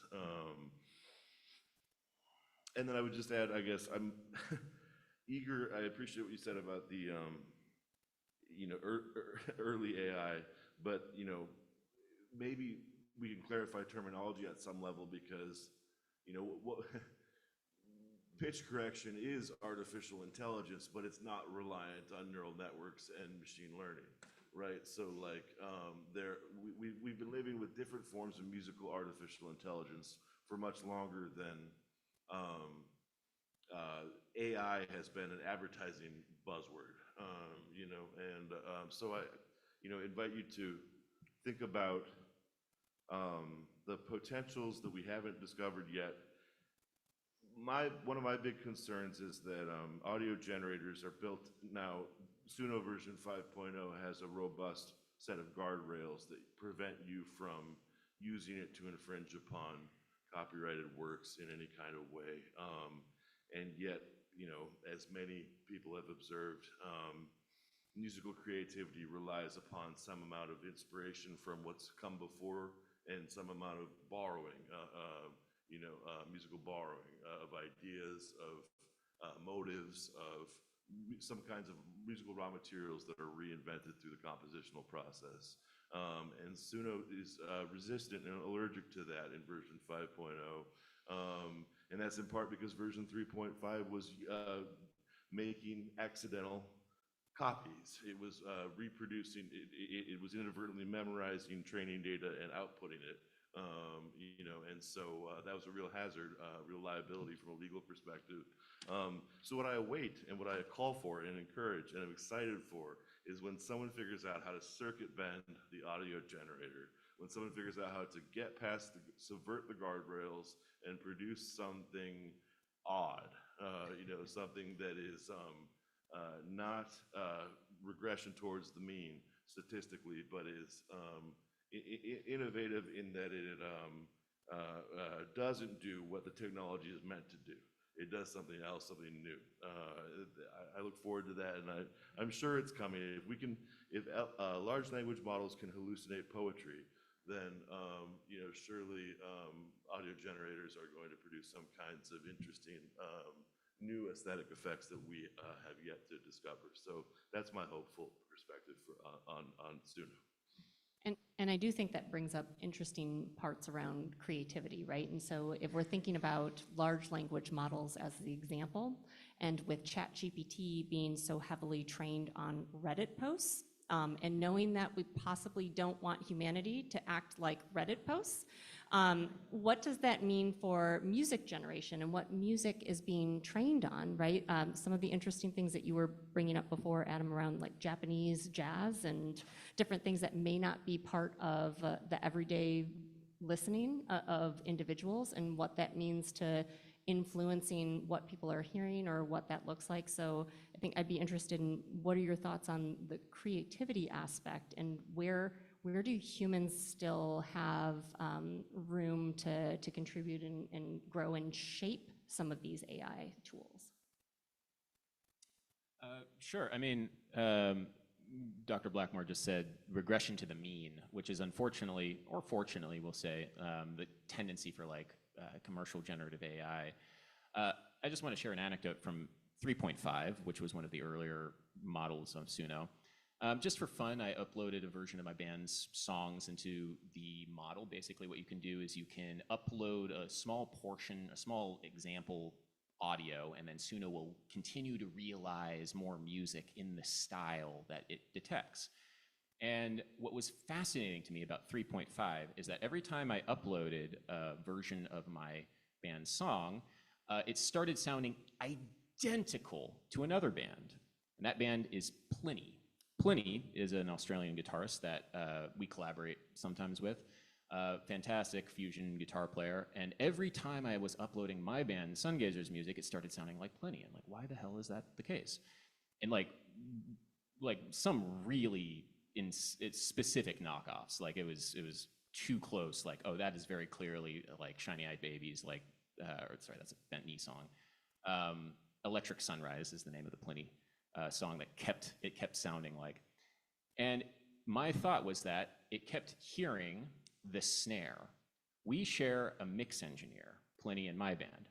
And it's very common, and it has been very common, for audio engineers to do sample replacement on snares to make it feel more beefy, like in the drums. You layer a sample of another snare on top of the actual snare that's placed, and this is a fun thing that machine learning can do. You can have that happen automatically. There's some DAWs that have various plugins that let you do that. And it kept hearing Simon Grove's snare, and it kept hearing Simon Grove's snare and saying, aha, let me generate Pliny for you. And I always thought that was very funny because it was so obvious to me then. And I really wish that I had recorded all of this, like screen recorded, like just how blatant it was. Now, of course, the guardrails are up and it's not going to happen ever again. But for me, it was just like, oh yeah, everything's stolen. And it's been the case for years, and it's continuing to be the case. Like my music, Pliny's music, everybody's music is stolen. What's happening here? And I feel like more and more people, like it kind of doesn't, like it makes me as an artist just like absolutely revolted at all of this, as it should be. But it's, being deep faked. It's the worst fear of everybody on the internet. It's like I've been deep faked a million times, both on Suno and on my YouTube channel, and it feels incredibly violating. And you can talk about the potential upsides of this, but at the core of it, it feels so deeply rotten. And that's why I personally, Adam Neely, don't feel like there's any potential upsides to that technology and that system. And I keep using the word commercial generative AI because I do want to make a distinction between it and any other kinds of machine learning technology and any other system, because it is, I think, singularly unique and very different from all the other systems that we've been calling AI. I would like to add one thing to this idea of creativity when we're interacting with AI systems. When I was in Miami, I worked with an outreach program for kids, and I taught them popular music, and we would record our own music, and I would give them that experience of getting in the studio and songwriting and things like that. One day we were in the studio, And we could not, for the life of us, figure out how we wanted a bridge to sound. We knew what the chorus sounded like, we knew what the verses sounded like, but we just didn't know what we could do with the bridge. And one of my students asked, hey, Mr. Y, can we put what we have into Suno and see what it thinks our bridge should sound like? And so I thought it was a learning opportunity, and we did it, right? From that output, we were able to create our own version of that output that made it onto the final track. Now, let me be clear. I am not pro commercial generative AI in all cases. But in this instance, it was an interesting collaborator because it gave us an idea that none of we were thinking. And I think Mr. Neely here, he talked about like, right, the best way to get ideas is to fill yourself with a room of musicians. But sometimes, even when we're there, those ideas aren't around us. And I'm not advocating for us to use it in all settings. But what I am saying is I think that there is a place in creativity where we can use some AI systems to be ethically productive, if you will. And I think to kind of talk about one more point, this idea of de-skilling too, I think we, all my fellow panelists were kind of talking about, you know, if we are taking away skills that we learn, right, we are de-skilling. And I think about it differently. I think I reframe that idea. We may not be using those skills, but we are learning new skills with the technology around us, right? So I think there are two sides to that coin when it comes to creativity in music and music education. And Neely, I just want to add in again an analogy as you're talking about the de-skilling. So there is a famous interaction that was recorded between Plato and Socrates, where Plato expressed some really strong reservations around writing everything down because that would cause people to not have the same memory and skill level. And what did that do to us? Well, what this sometimes does is it does level up. Like, yes, absolutely, we have probably all lost the capability to memorize, to have those things encoded into our memory, but it expanded our capabilities to do other things. So I think that's the other thing that I'm interested in is what, if it's replacing certain skills or if it's de-skilling certain things, what are the additional levels that it allows us to get towards, or what is that next level with musical capabilities of humans?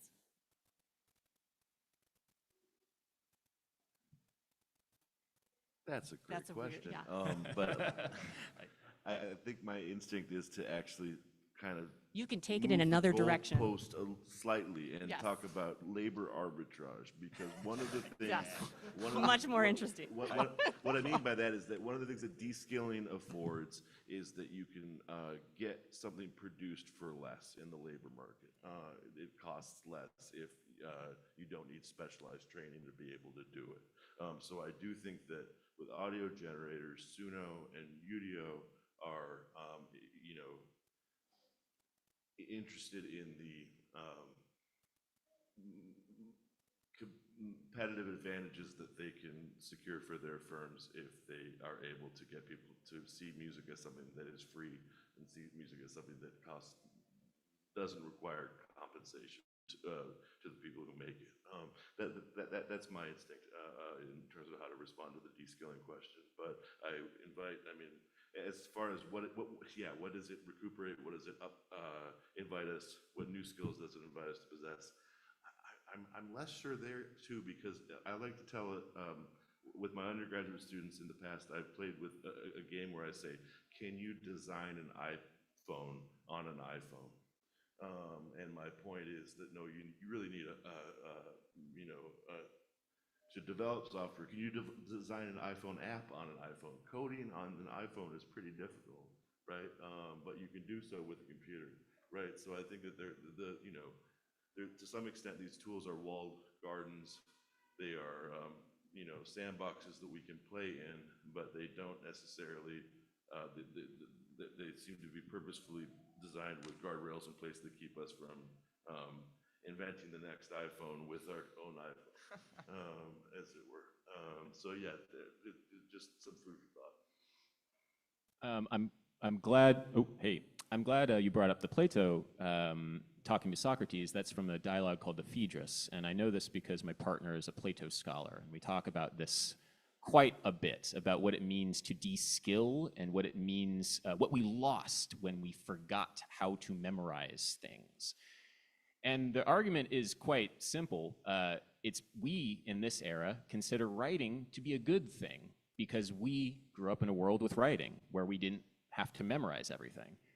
And Socrates and Plato lived in a world where memorizing the great epics was considered the standard practice. And then they saw the world falling apart because people stopped remembering as much and having to rely more and more on the written word. And the written word, importantly, you could not dialogue with.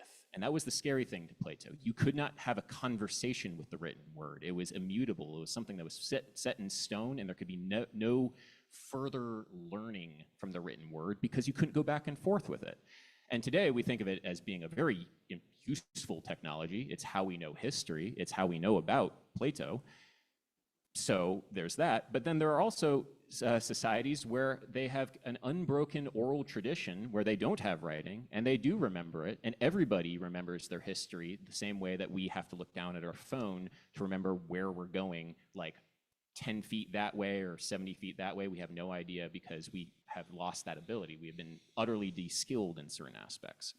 And so I would say that it's not a good or a bad thing. It's just that we live in a society that is profoundly de-skilled compared in certain aspects to other societies. I would say that the cognitive offloading that occurs when you use like a calculator or when you do, I don't know, use your Google Maps or something like that is quite different than the cognitive offloading, what a paper that I literally just came out a couple days ago from UPenn calls cognitive surrender, which is when you do this thing where you have AI generate a bunch of stuff, and then the human's job is to judge this stuff, and the human's job is to have the correct taste to know what the AI is doing. And so there's this symbiotic relationship there. They've identified this concept called cognitive surrender, where ultimately the human doing the judging loses the ability to even create alternative judgments to what the AI is suggesting. The AI is suggesting something, and then the human, in the perfect middle manager role, takes what their subordinate does and says, aha, I did that. And so that's effectively what is happening with coders and with people who have taken this kind of workflow. And I'm very worried about that happening in music too, about this not only cognitive offloading, but cognitive surrender of just taking the bridge idea that Suno gave you, which is a bridge idea, but it might not be the best bridge idea. It might not be your bridge idea. And I know this very well because I have tried this many times with Suno from the very, very beginning. Many times, like I said, I try and adopt this technology as much as I can. And I am often revolted by what I hear because it's not mine. And I don't want to get to the point where I start hearing what Suno generates, and then my brain starts thinking, aha, that's mine. And that's what cognitive surrender ends up being. So I suggest you guys go check out this paper. The name of the paper is Thinking Fast and Slow and Artificial, How AI is Reshaping Human Reasoning and the Rise of Cognitive Surrender. Do you have anything to add? The rest of the panels? Yeah, I think I'll take a stab. I think when it comes to things like coding and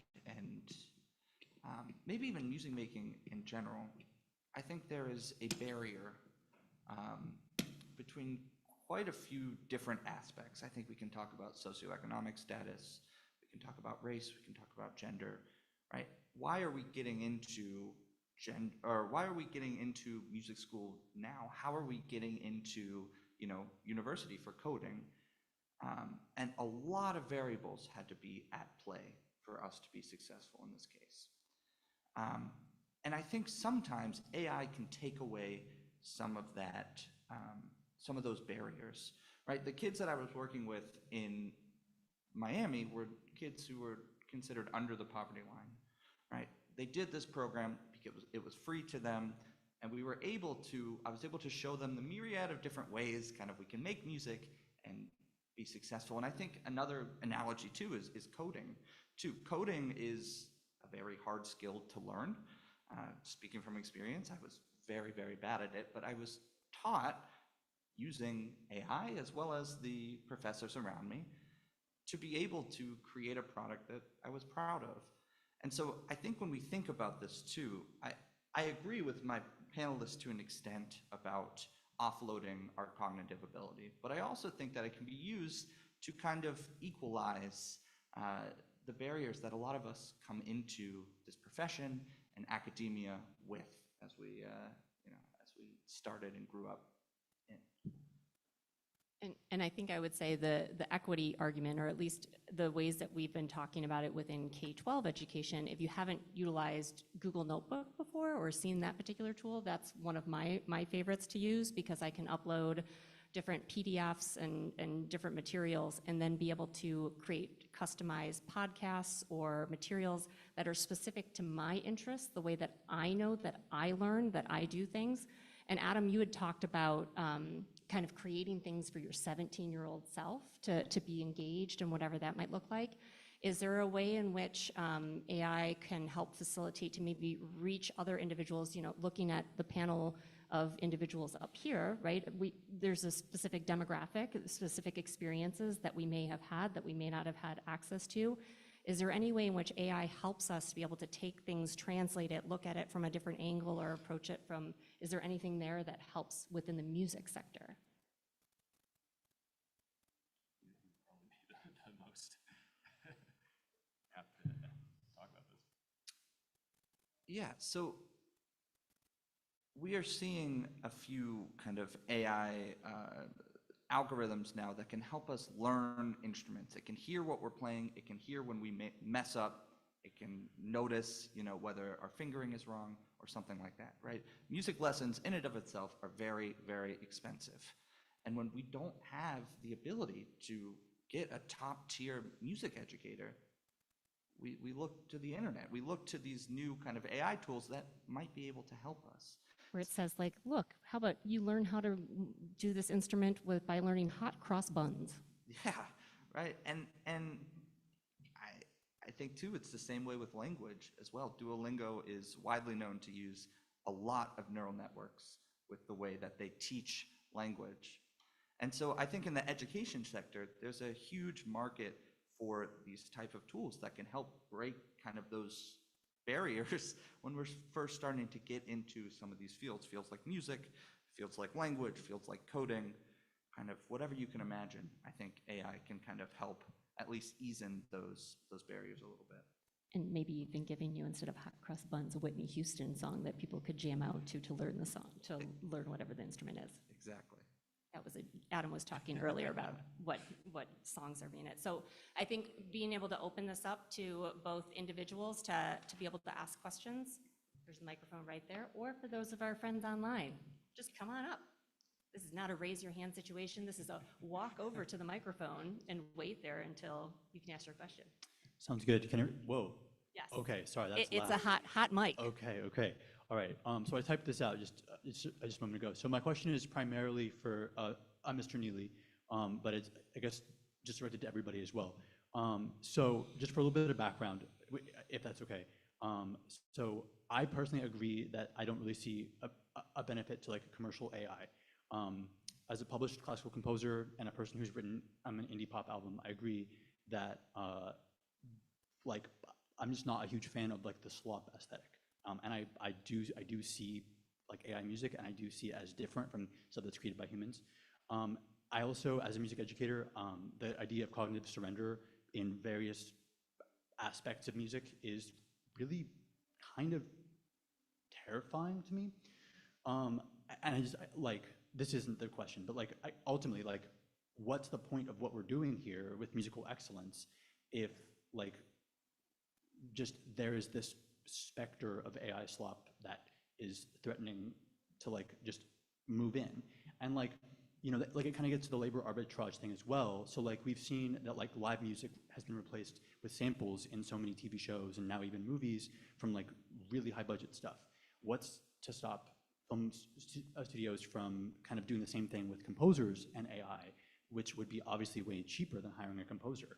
And so I guess ultimately, with that background in mind, my question is, how confident are you that society as a whole will kind of be able to recognize that slop aesthetic that as musicians we can recognize and choose whether or not we think is positive or not? Will society have the ability to see the difference, and will they view it negatively? Because like with samples in TV shows, people can't tell. With autotune, people can't tell. And I guess like, I don't know, do you think people will be able to tell if songs, music, etc. is, yeah, anyway, I'm gonna stop talking now and let you guys talk. Yeah. Well, yes, so we've already seen this happen, is that there is a class divide happening in terms of marketing, and that AI is, Coca-Cola uses AI, but Porsche, famously in their commercials, does not use AI, because AI, human-made music is or human-made art is the prestige art, and AI is for the masses. And that, I think, is going to happen a lot over the next 5 to 10 years in terms of how marketers think about it. So I'm sure like Netflix and other large media institutions are thinking along these lines right now, and especially with regards to whether or not they decide to hire musicians. This was already the case, by the way, in terms of hiring an orchestra, like hiring a full orchestra to record on your album or your movie, or just having somebody with a very good mock-up like VSTs. This was already the case, that there was this class divide, and almost always the biggest budget films went for and continue to go for orchestras if they can afford them, because there is some kind of class signifier with that. That's very important for certain institutions, and I think that continues, but it's still going to be, it's something that is very felt, honestly. It's something that we know, and it matters to a huge portion of the population already, whether or not something was human-made. So I imagine there's going to be like organic labels on food. There's going to be human-made, authentic human-made music. I feel like that's going to happen at some point. I think the people the audiences that you want to reach are going to care. And the ultimate indicator of craft and skill and dedication will, as it always has been, live musical performance. To me, I was going to touch on this earlier, but live musical performance is just kind of the ultimate, like, oh, you can't, this is a way that artificial intelligence, AI slop, all of this does not touch this world at all. And I think that is something to lean into. And that's what I'm doing. I'm leaning into that as much as I can. Just a respectful provocation on that is you can now process auto-tune vocals in real time live. Yeah. So, there is a way that this might be coming for live performance as well. What do you think? Yeah, well, I built a rig that does that. It's you use the Universal Audio Apollo interface, and that processes with like very minimal latency. I know tons of indie artists are doing a similar kind of thing.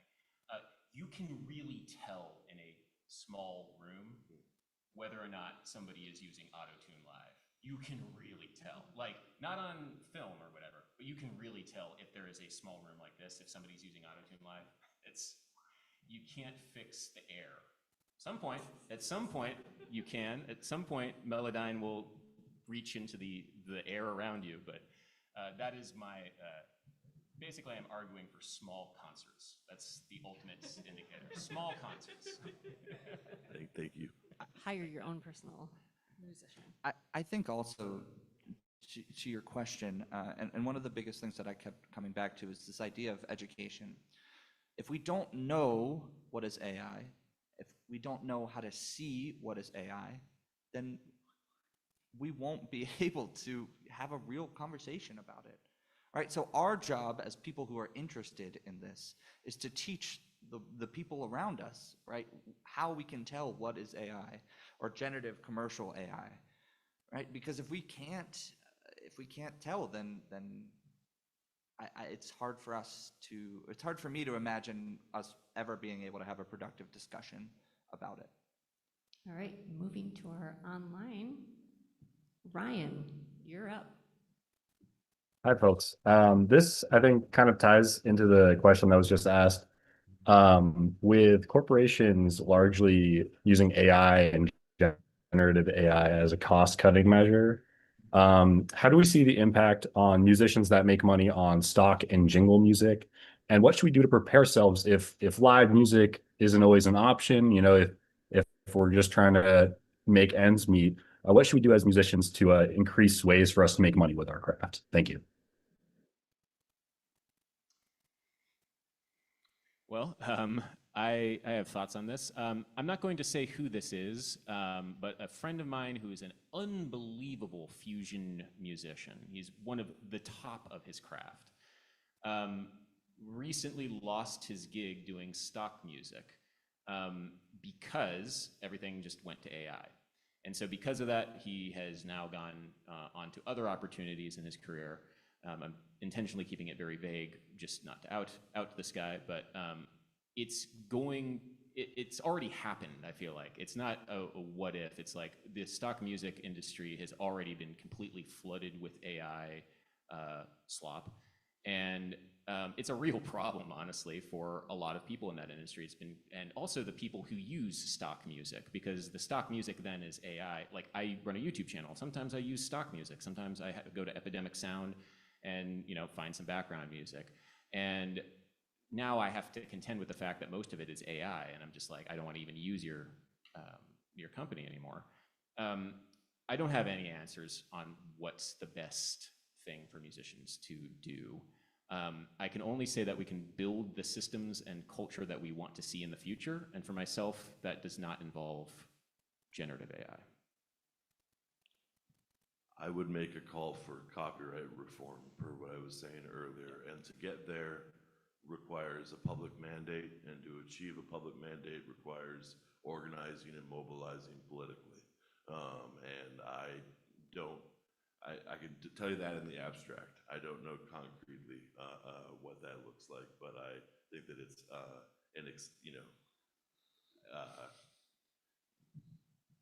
OpenAI just pulled its Sora video generator platform because it was unpopular. People were discomfited by how readily it could. I don't know if you saw the video of Tom Cruise and Brad Pitt doing a martial arts combat on a rooftop, but it was, you know, stunningly as if they were the real thing. And I think that uncanny valley phenomenon, I think that freaked people out. And OpenAI said that it was a business decision, but I think it was a public relations decision. So make your voices heard if you are, anxious or worried about these things, and that can lead to the kinds of legislative reforms that we need to protect artists and musicians. That would be my answer. Can I ask one follow-up with that? Because I'm just curious. I recognize how copyright law applies within the US. Does that also, when we're talking internationally, though, where those levers are? That is a fantastic and exceedingly complicated question that I don't think I can answer adequately right now, but I would we can talk later. Yeah, I would love to talk more about it. And, I can point, if people are interested, please email me and I can point you to the people who know the most about where the vanguard is on new copyright responses to AI in the world, in different jurisdictions. Hi, thank you so much for the talk. That was really interesting. I think I want you guys to respond to this, but I feel like similar to what you were talking about with the discussion between Plato and Socrates, generative AI is a writing level technological shift. It's going to completely change the way we interact with technology, the way we interact with each other. I think it is like, I see different paths, right? So there is kind of also like the Napster story where, for example, there was a while where it was the Wild West. Everyone could have everyone's music, it didn't matter, but then copyright and law caught up to that, and now there is still the concept of music ownership in a different way that there was before. I don't know, I guess just looking into your crystal balls, what do you guys think is gonna happen? I think that like you said, this is a large technological shift that we are seeing now. And I worry and have excitement for the generation kind of below myself, right? The ones that I would teach and still teach now, because they will have so many more tools than I think I had, than you guys had when you guys were having, or when we all were having our formative years, kind of being musicians or music, people associated with music. And I know I keep going back to this, but the more that we can learn about these tools, the more that we can learn about how they actually work, like down to the actual code, what they're being trained on, the more we will be able to make group decisions that resemble the opinions around us. Yeah, I mean, I definitely agree that it is maybe not like writing. I think that it's like recorded music. And what recorded music did for music was pretty amazing. We today, like I said, live in a world with the result of recorded music, so we think it's a universally good thing. But people at the time, of course, did not, because it put a lot of musicians out of work. It's commodified music was the primary thing, where it took something that was an activity, something that you did, into something that could be bought and sold and consumed. And what we're seeing now is, at least with commercial generative AI, it is something that can be the process of doing music, the process of making music. They are attempting to make it something that can be purchased and consumed, which is what Suno is. Famously, in my documentary on Suno, I quoted Mikey Schulman, who said that music should be like a video game, and we should sell music like we sell video games as consumer experiences. That is the future that I do not want to see happen, but I think it can be there. I don't know what's going to happen, but it is a very transformative shift right now, which is why maybe very selfishly, I decide that I want to focus on the things that I know are not going to be affected and the things that will endure, which are a very old way of interacting with music, which is people in a room making music with each other. Again, I'm not a technophobe. I love technology. This technology, no. There's other technology, yes. That's my answer. I appreciate your bringing up the matter of Napster and peer-to-peer file sharing, because what I think happened, if I could try to thread a needle between the sound recording revolution and the peer-to-peer file sharing moment, I think what happened, I think those are the bookends of a historical era of the recorded music commodity. And I think that Napster demonetized the recorded music commodity, but it returned through that peer-to-peer infrastructure as streaming. And now it's a subscription. So what was once a commodity is now a service. And this is characteristic of, rent seeking as a tendency in capitalism in the 21st century, right? And why sell a video game when you could sell a subscription to a video game service, in perpetuity? So my hope is that, if we want live music, if we want musicians to have livelihoods, we might need to be looking to public subsidy of the arts again. And that's a hard thing to imagine in the political climate in the United States nowadays, but it's not it has always been part, in Europe, it's always been understood to be part of the cultural patrimony of these societies. It's something we're subsidizing through redistributive politics. So I would just, perhaps there's a future where we decide that live music is worth subsidizing, or that public music education in our schools is worth subsidizing again. I would love to comment on that. I was recently in Ireland playing in South Cork in Ballydehob, and it's a very small town, but wonderful musical culture there. And we were talking with some of the musicians, and in Ireland they recently introduced a stipend for musicians, which was if you prove that you were a musician, you could get some money from the government to live on. And because of that, now a lot of musicians don't have to worry one way or the other. The service of playing music, traditional Irish music, was considered a public good because it preserved the history of Ireland. It preserved a very important part of the culture, and it gave musicians a means of surviving. And so it was consensus, and it was a pretty big consensus apparently, that this was a thing that to be done. Now, the idea of universal basic income for musicians is insane in the political climate of the United States, but it happened in Ireland. And so why not? Like, there is important music that we do this through universities. We perpetuate the culture and the musical practices that we find valuable through university education, and that's a very important part in how we do it here in the United States. But it can be done, and you know, maybe not in the current political climate, but it can be done, and there is proof. Great, thank you. We have 4 people in person that have questions, and then we have 1 online. So we're going to go to our in-person one time. And I was told that I was next, but would you prefer to wait for the in-person person?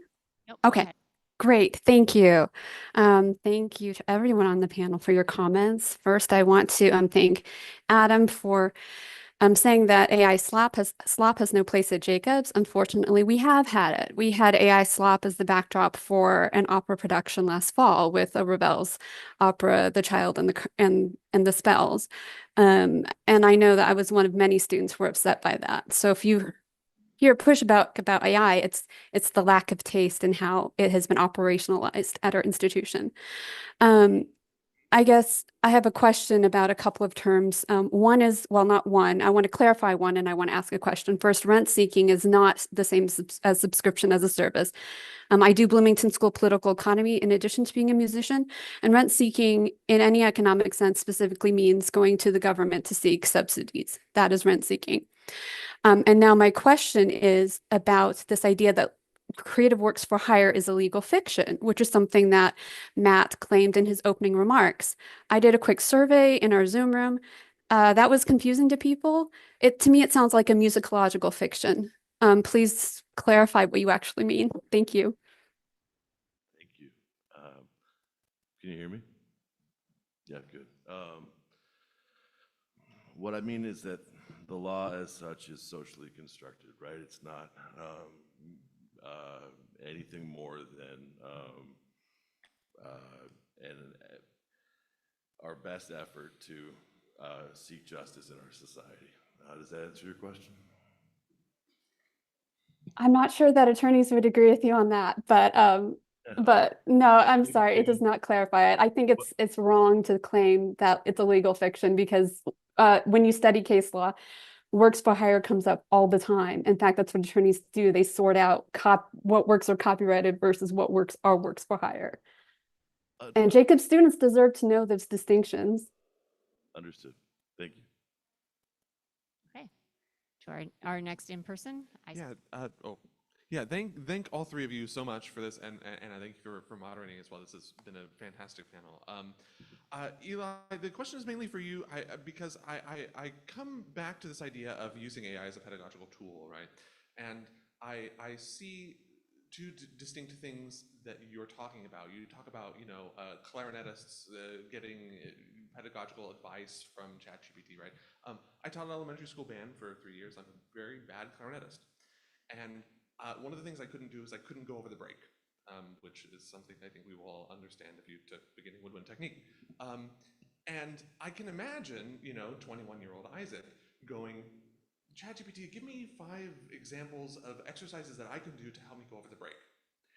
And what I hear when you talk about your songwriting class where you couldn't come up with a bridge and you asked a generative AI to come up with a bridge for you is what I feel like it sounds like is, ChatGPT, please go over the break for me.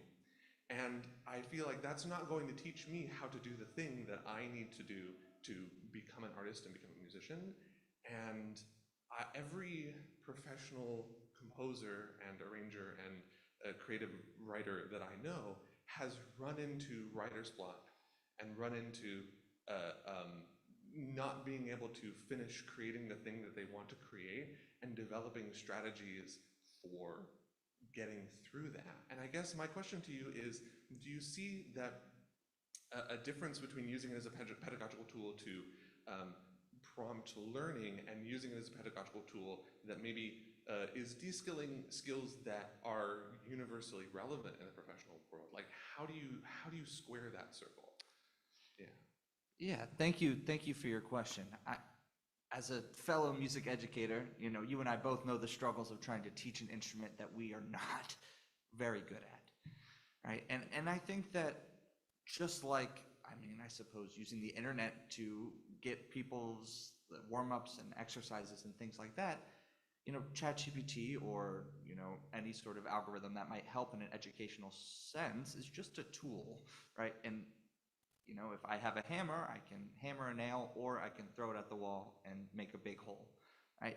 It's how we end up using those tools. And I think that in this case, I don't necessarily see an issue if I'm trying to get over the break, asking ChatGPT for exercises or, consulting another AI kind of educational tool in that case.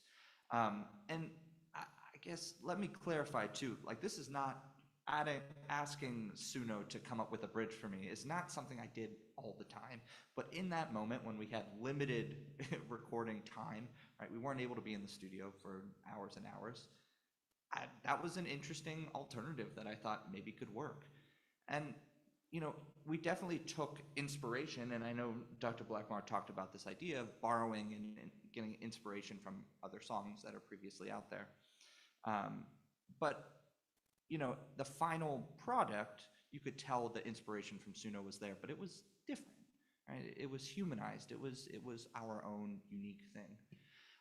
And so I really think it's how we use the tools in front of us, especially in education. If we have our students' best interests at heart, if we are providing educational value, I see no, I guess, maybe not no, but I see less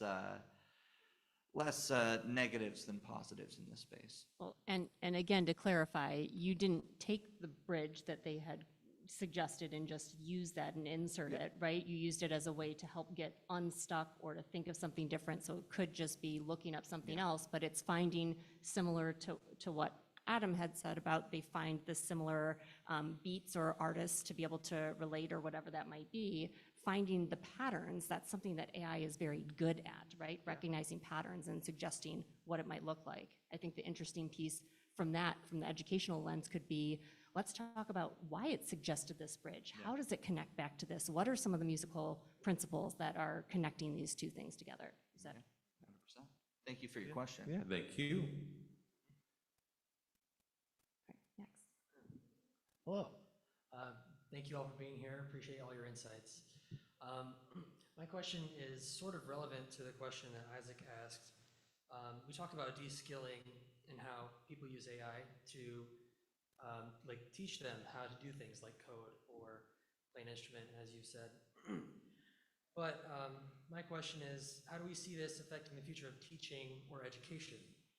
It can de-skill us by driving us towards an output as opposed to the input or the process, but can it also devalue teaching itself? What might be the cultural effect of devaluing teaching as well as the economic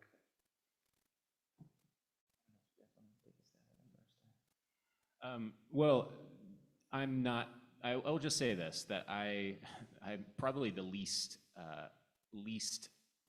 prepared to answer this question because I do not do any kind of teaching in the institutionalized teaching. My teaching is online. I have been told by many people throughout the entire history of my career on YouTube that the future is the internet, the future is YouTube. And while I see teachers use my YouTube videos in their classroom, the future very much was not YouTube and has never been YouTube for the past 20 years. It was always a different thing from education entirely.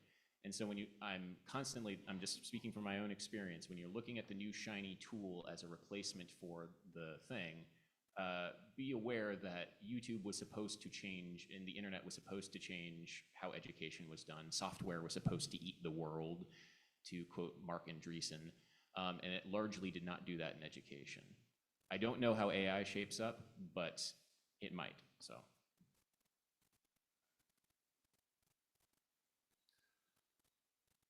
I think it's important to remember that in some ways we live in a time of anti-intellectualism. I don't know that teachers are regarded as highly as they should be in our society. So I don't know that AI threatens that so much as a kind of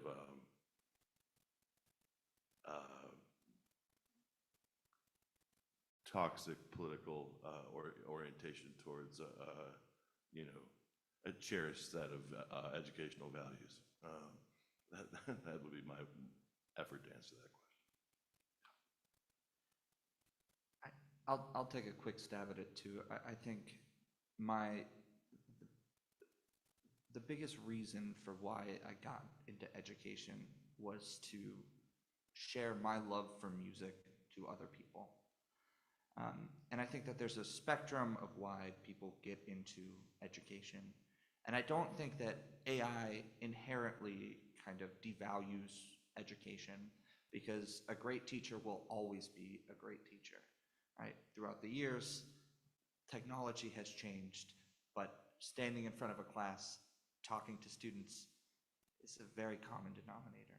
And so while I think that some of these tools might add different facets that some people might think as negative or think as positive, I really think that it lies with the teacher themselves.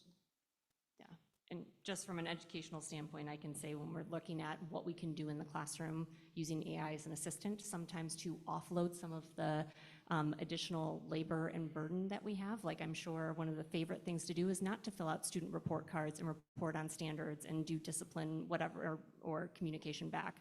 But the most important thing of why, again, we got into education is to connect with our students, to help them build, to draw out the passions. So there's so much you can do with personalization. Again, if we're just teaching like the hot cross buns or whatever the introductory song is, if we can do something that connects with our students, that allows them to see what this looks like within their own interest areas, their own choices in music, they're more likely to adapt and learn faster, right?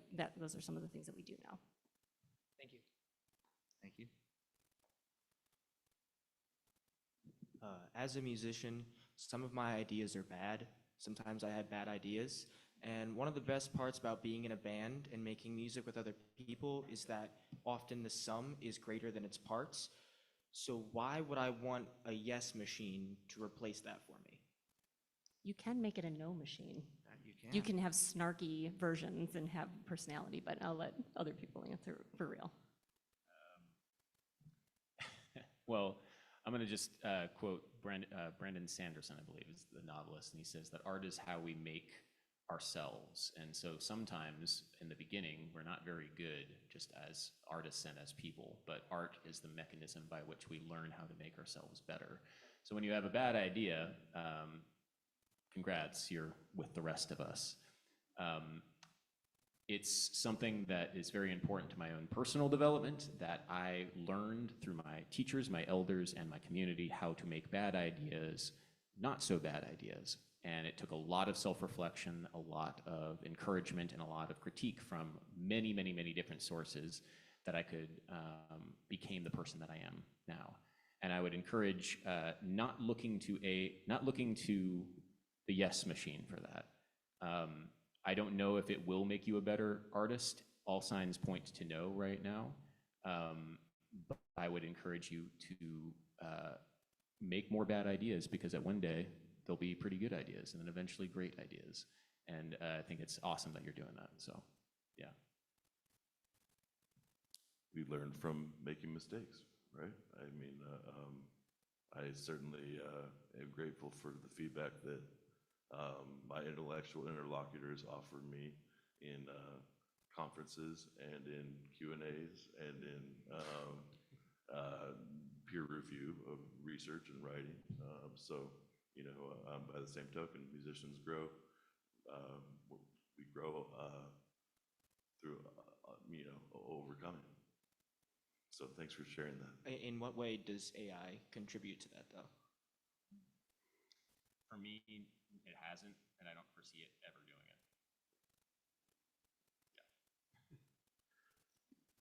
it. In my writing, I depend on human interlocutors. Yeah. The one way that I have seen it, at least in the writing field, has been to also expose my own bias or my own things that I've been focusing on, right? So people often talk about AI being very biased, but it's also, we bring our own biases in as human beings, right? So asking for different representations or different ways to view that, because it may be, again, if you have the same people in a band that are all experiencing or have something in a certain way, again, I'm stretching the analogy here, but it may be that there's not external viewpoints or lenses that you are getting, so. I would jump in here right now. There are plenty of external lenses, and they're the audience. They're the people that listen to your music and experience it. You get feedback, and you will get feedback whether or not you want it. Like, there is feedback built into the whole system that you don't need to rely on AI. I mean, there's the human interlocutors. There's, like, having the feedback come from the feedback machine is kind of ridiculous, because that's one other point where we're alienated from other people. Like, you will get feedback. You're going to get feedback for your ideas in one way or another. You're going to bring them to an audience, and they're going to listen, and they're going to vote in some way. They're going to leave snarky, mean comments on the internet. And trust me, again, 20 years on YouTube, I've gotten all the feedback I need from all of humanity. And it's so much more useful than running something through a ChatGPT script. It's infinitely more useful hearing some snarky comment, because I take it for what it is, a snarky comment, and I understand that it's coming from a human being. When it's coming from an LLM, it's meaningless to me. And again, this is my perspective. If some people find value in it, that's fine. But my perspective as a musician, the audience is your feedback machine. I also think too, when you say yes machine, you mean like ChatGPT and Gemini and things like that? Well, more so just machines that are doing the work of creating something that it is then my job to decide, I like this. There's nobody telling you, hey, maybe this is better. Yeah, okay. So that makes more sense to me now. I think LLMs, or learned language models, it's very, very difficult for me to use that as a creative partner. Maybe with lyrics, maybe. But I think there are plenty of AI uses that aren't, these yes machines.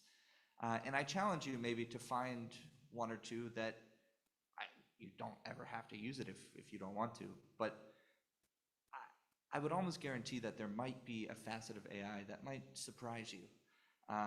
And I guess I challenge you to look at it in an open way. And we may never agree about AI, but the more that we both know about it, I think is a positive for us both. Thank you so much. Thank All right, you. we have our last question. Yeah, I'm glad the last question ended talking about writing a little bit, actually. So I'm coming from a slightly different background than a lot of the other people in this room. I'm a musician as a hobbyist, but I am a PhD student in the English department, and I teach introductory writing. And one of the things that I've noticed when it comes to writing over the last few years teaching is just in the age of LLMs, a change in the understanding of what writing actually is, a shift from it being a kind of human labor to a resource.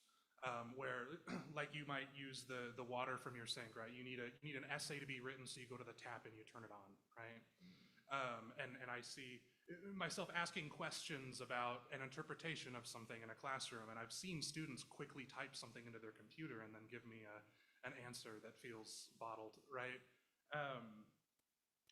And so my question is, I'm curious about this change from labor to a resource, if this is something that we're seeing in music, if this is a change that is yet to come, or a change that's already happening in maybe popular conceptions of what music actually is, and if it might then be treated as a resource rather than a kind of creative labor.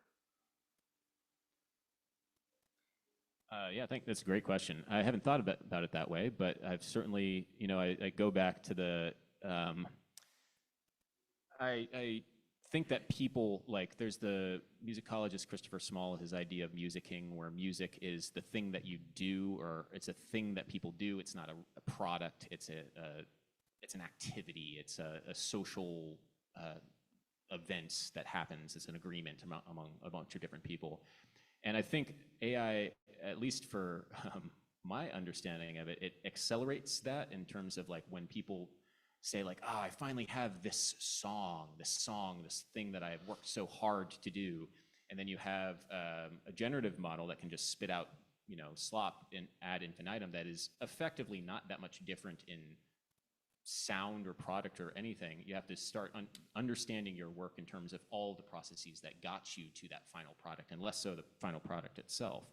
And so that means like learning how to play all of those parts, training your muscles, the physicality of the musicianship, all of the back and forth of files that you send to different people, and the feedback that you get on this part, like, oh, maybe this part could go into 3/4 here for whatever reason, and then have, that excitement of, okay, yeah, maybe we're doing this thing, and then sharing resources back and forth, and then understanding all of that process that goes into writing a song, especially with other people, as being the music itself, as being the thing that's valuable, as being the thing that inspires you, less so the final product.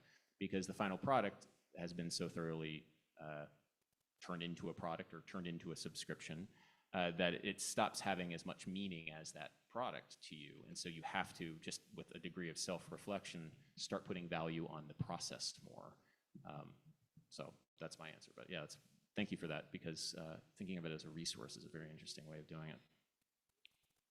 The music theorist and musicologist Eric Drott has a fantastic book that came out a couple years ago called Streaming Music, Streaming Capital. And Professor Drott's book addresses the metaphor of streaming, and he uses the analogy of going to the faucet to turn on the water. The thing about how we conceive of water as a free good of nature is an interesting angle, because we assume that water is plentiful and available, and yet obviously we know that it has that it's contested, that it's political, right? When the tap doesn't work, you know it. When the water that comes out makes you ill, you know it, right? So I wonder if there's we could stretch the analogy and talk about exploiting free goods of nature for in the name of commerce, and about the even in the bigger picture, the ecological hazards of data, of big data, for lack of a better phrase. So thanks for your question. That's really interesting. Great. Well, I just want to say thank you so much to all of our panelists and for being a part of the conversation. The one thing I hope that this discussion's made clear is that the central questions are not simply around whether AI belongs in music or whether it can produce convincing output, but the harder questions around what kinds of musical practice and educational values and professional norms do we want to preserve, and what kinds of new possibilities are we also willing to embrace? And those questions are not going away. And they're especially important in music, where craft, interpretation, identity, and human expression matter so deeply. And I think that that is so critically important for us to think about, consider, and be thoughtful about within schools of music. So that is such a critical point of this. So if there's a useful takeaway, it may be this, that AI is not removing the need for judgment, but it's raising the stakes for it, and really thinking about what are the levers that we can push on, how can we impact AI within music and within society. So for musicians, educators, students, the challenge is not only learning what the tools can do, but then deciding what we believe should remain in terms of music, in terms of those human skills. So thank you again so much for joining us. Thank you.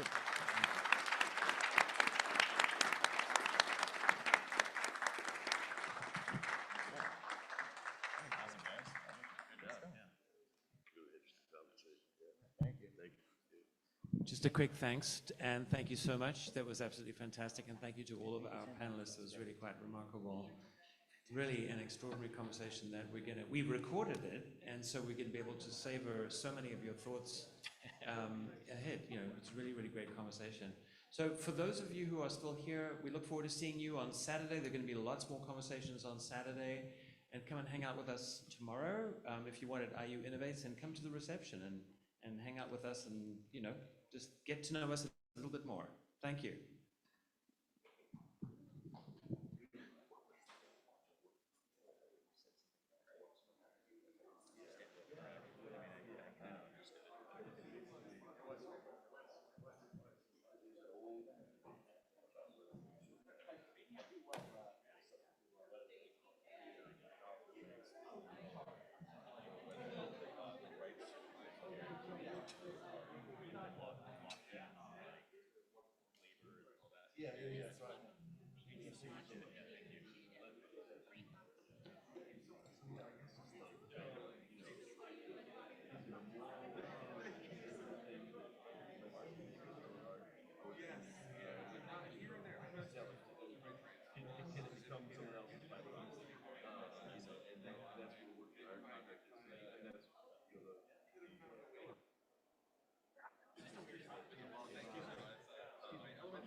At least that was like, happy to take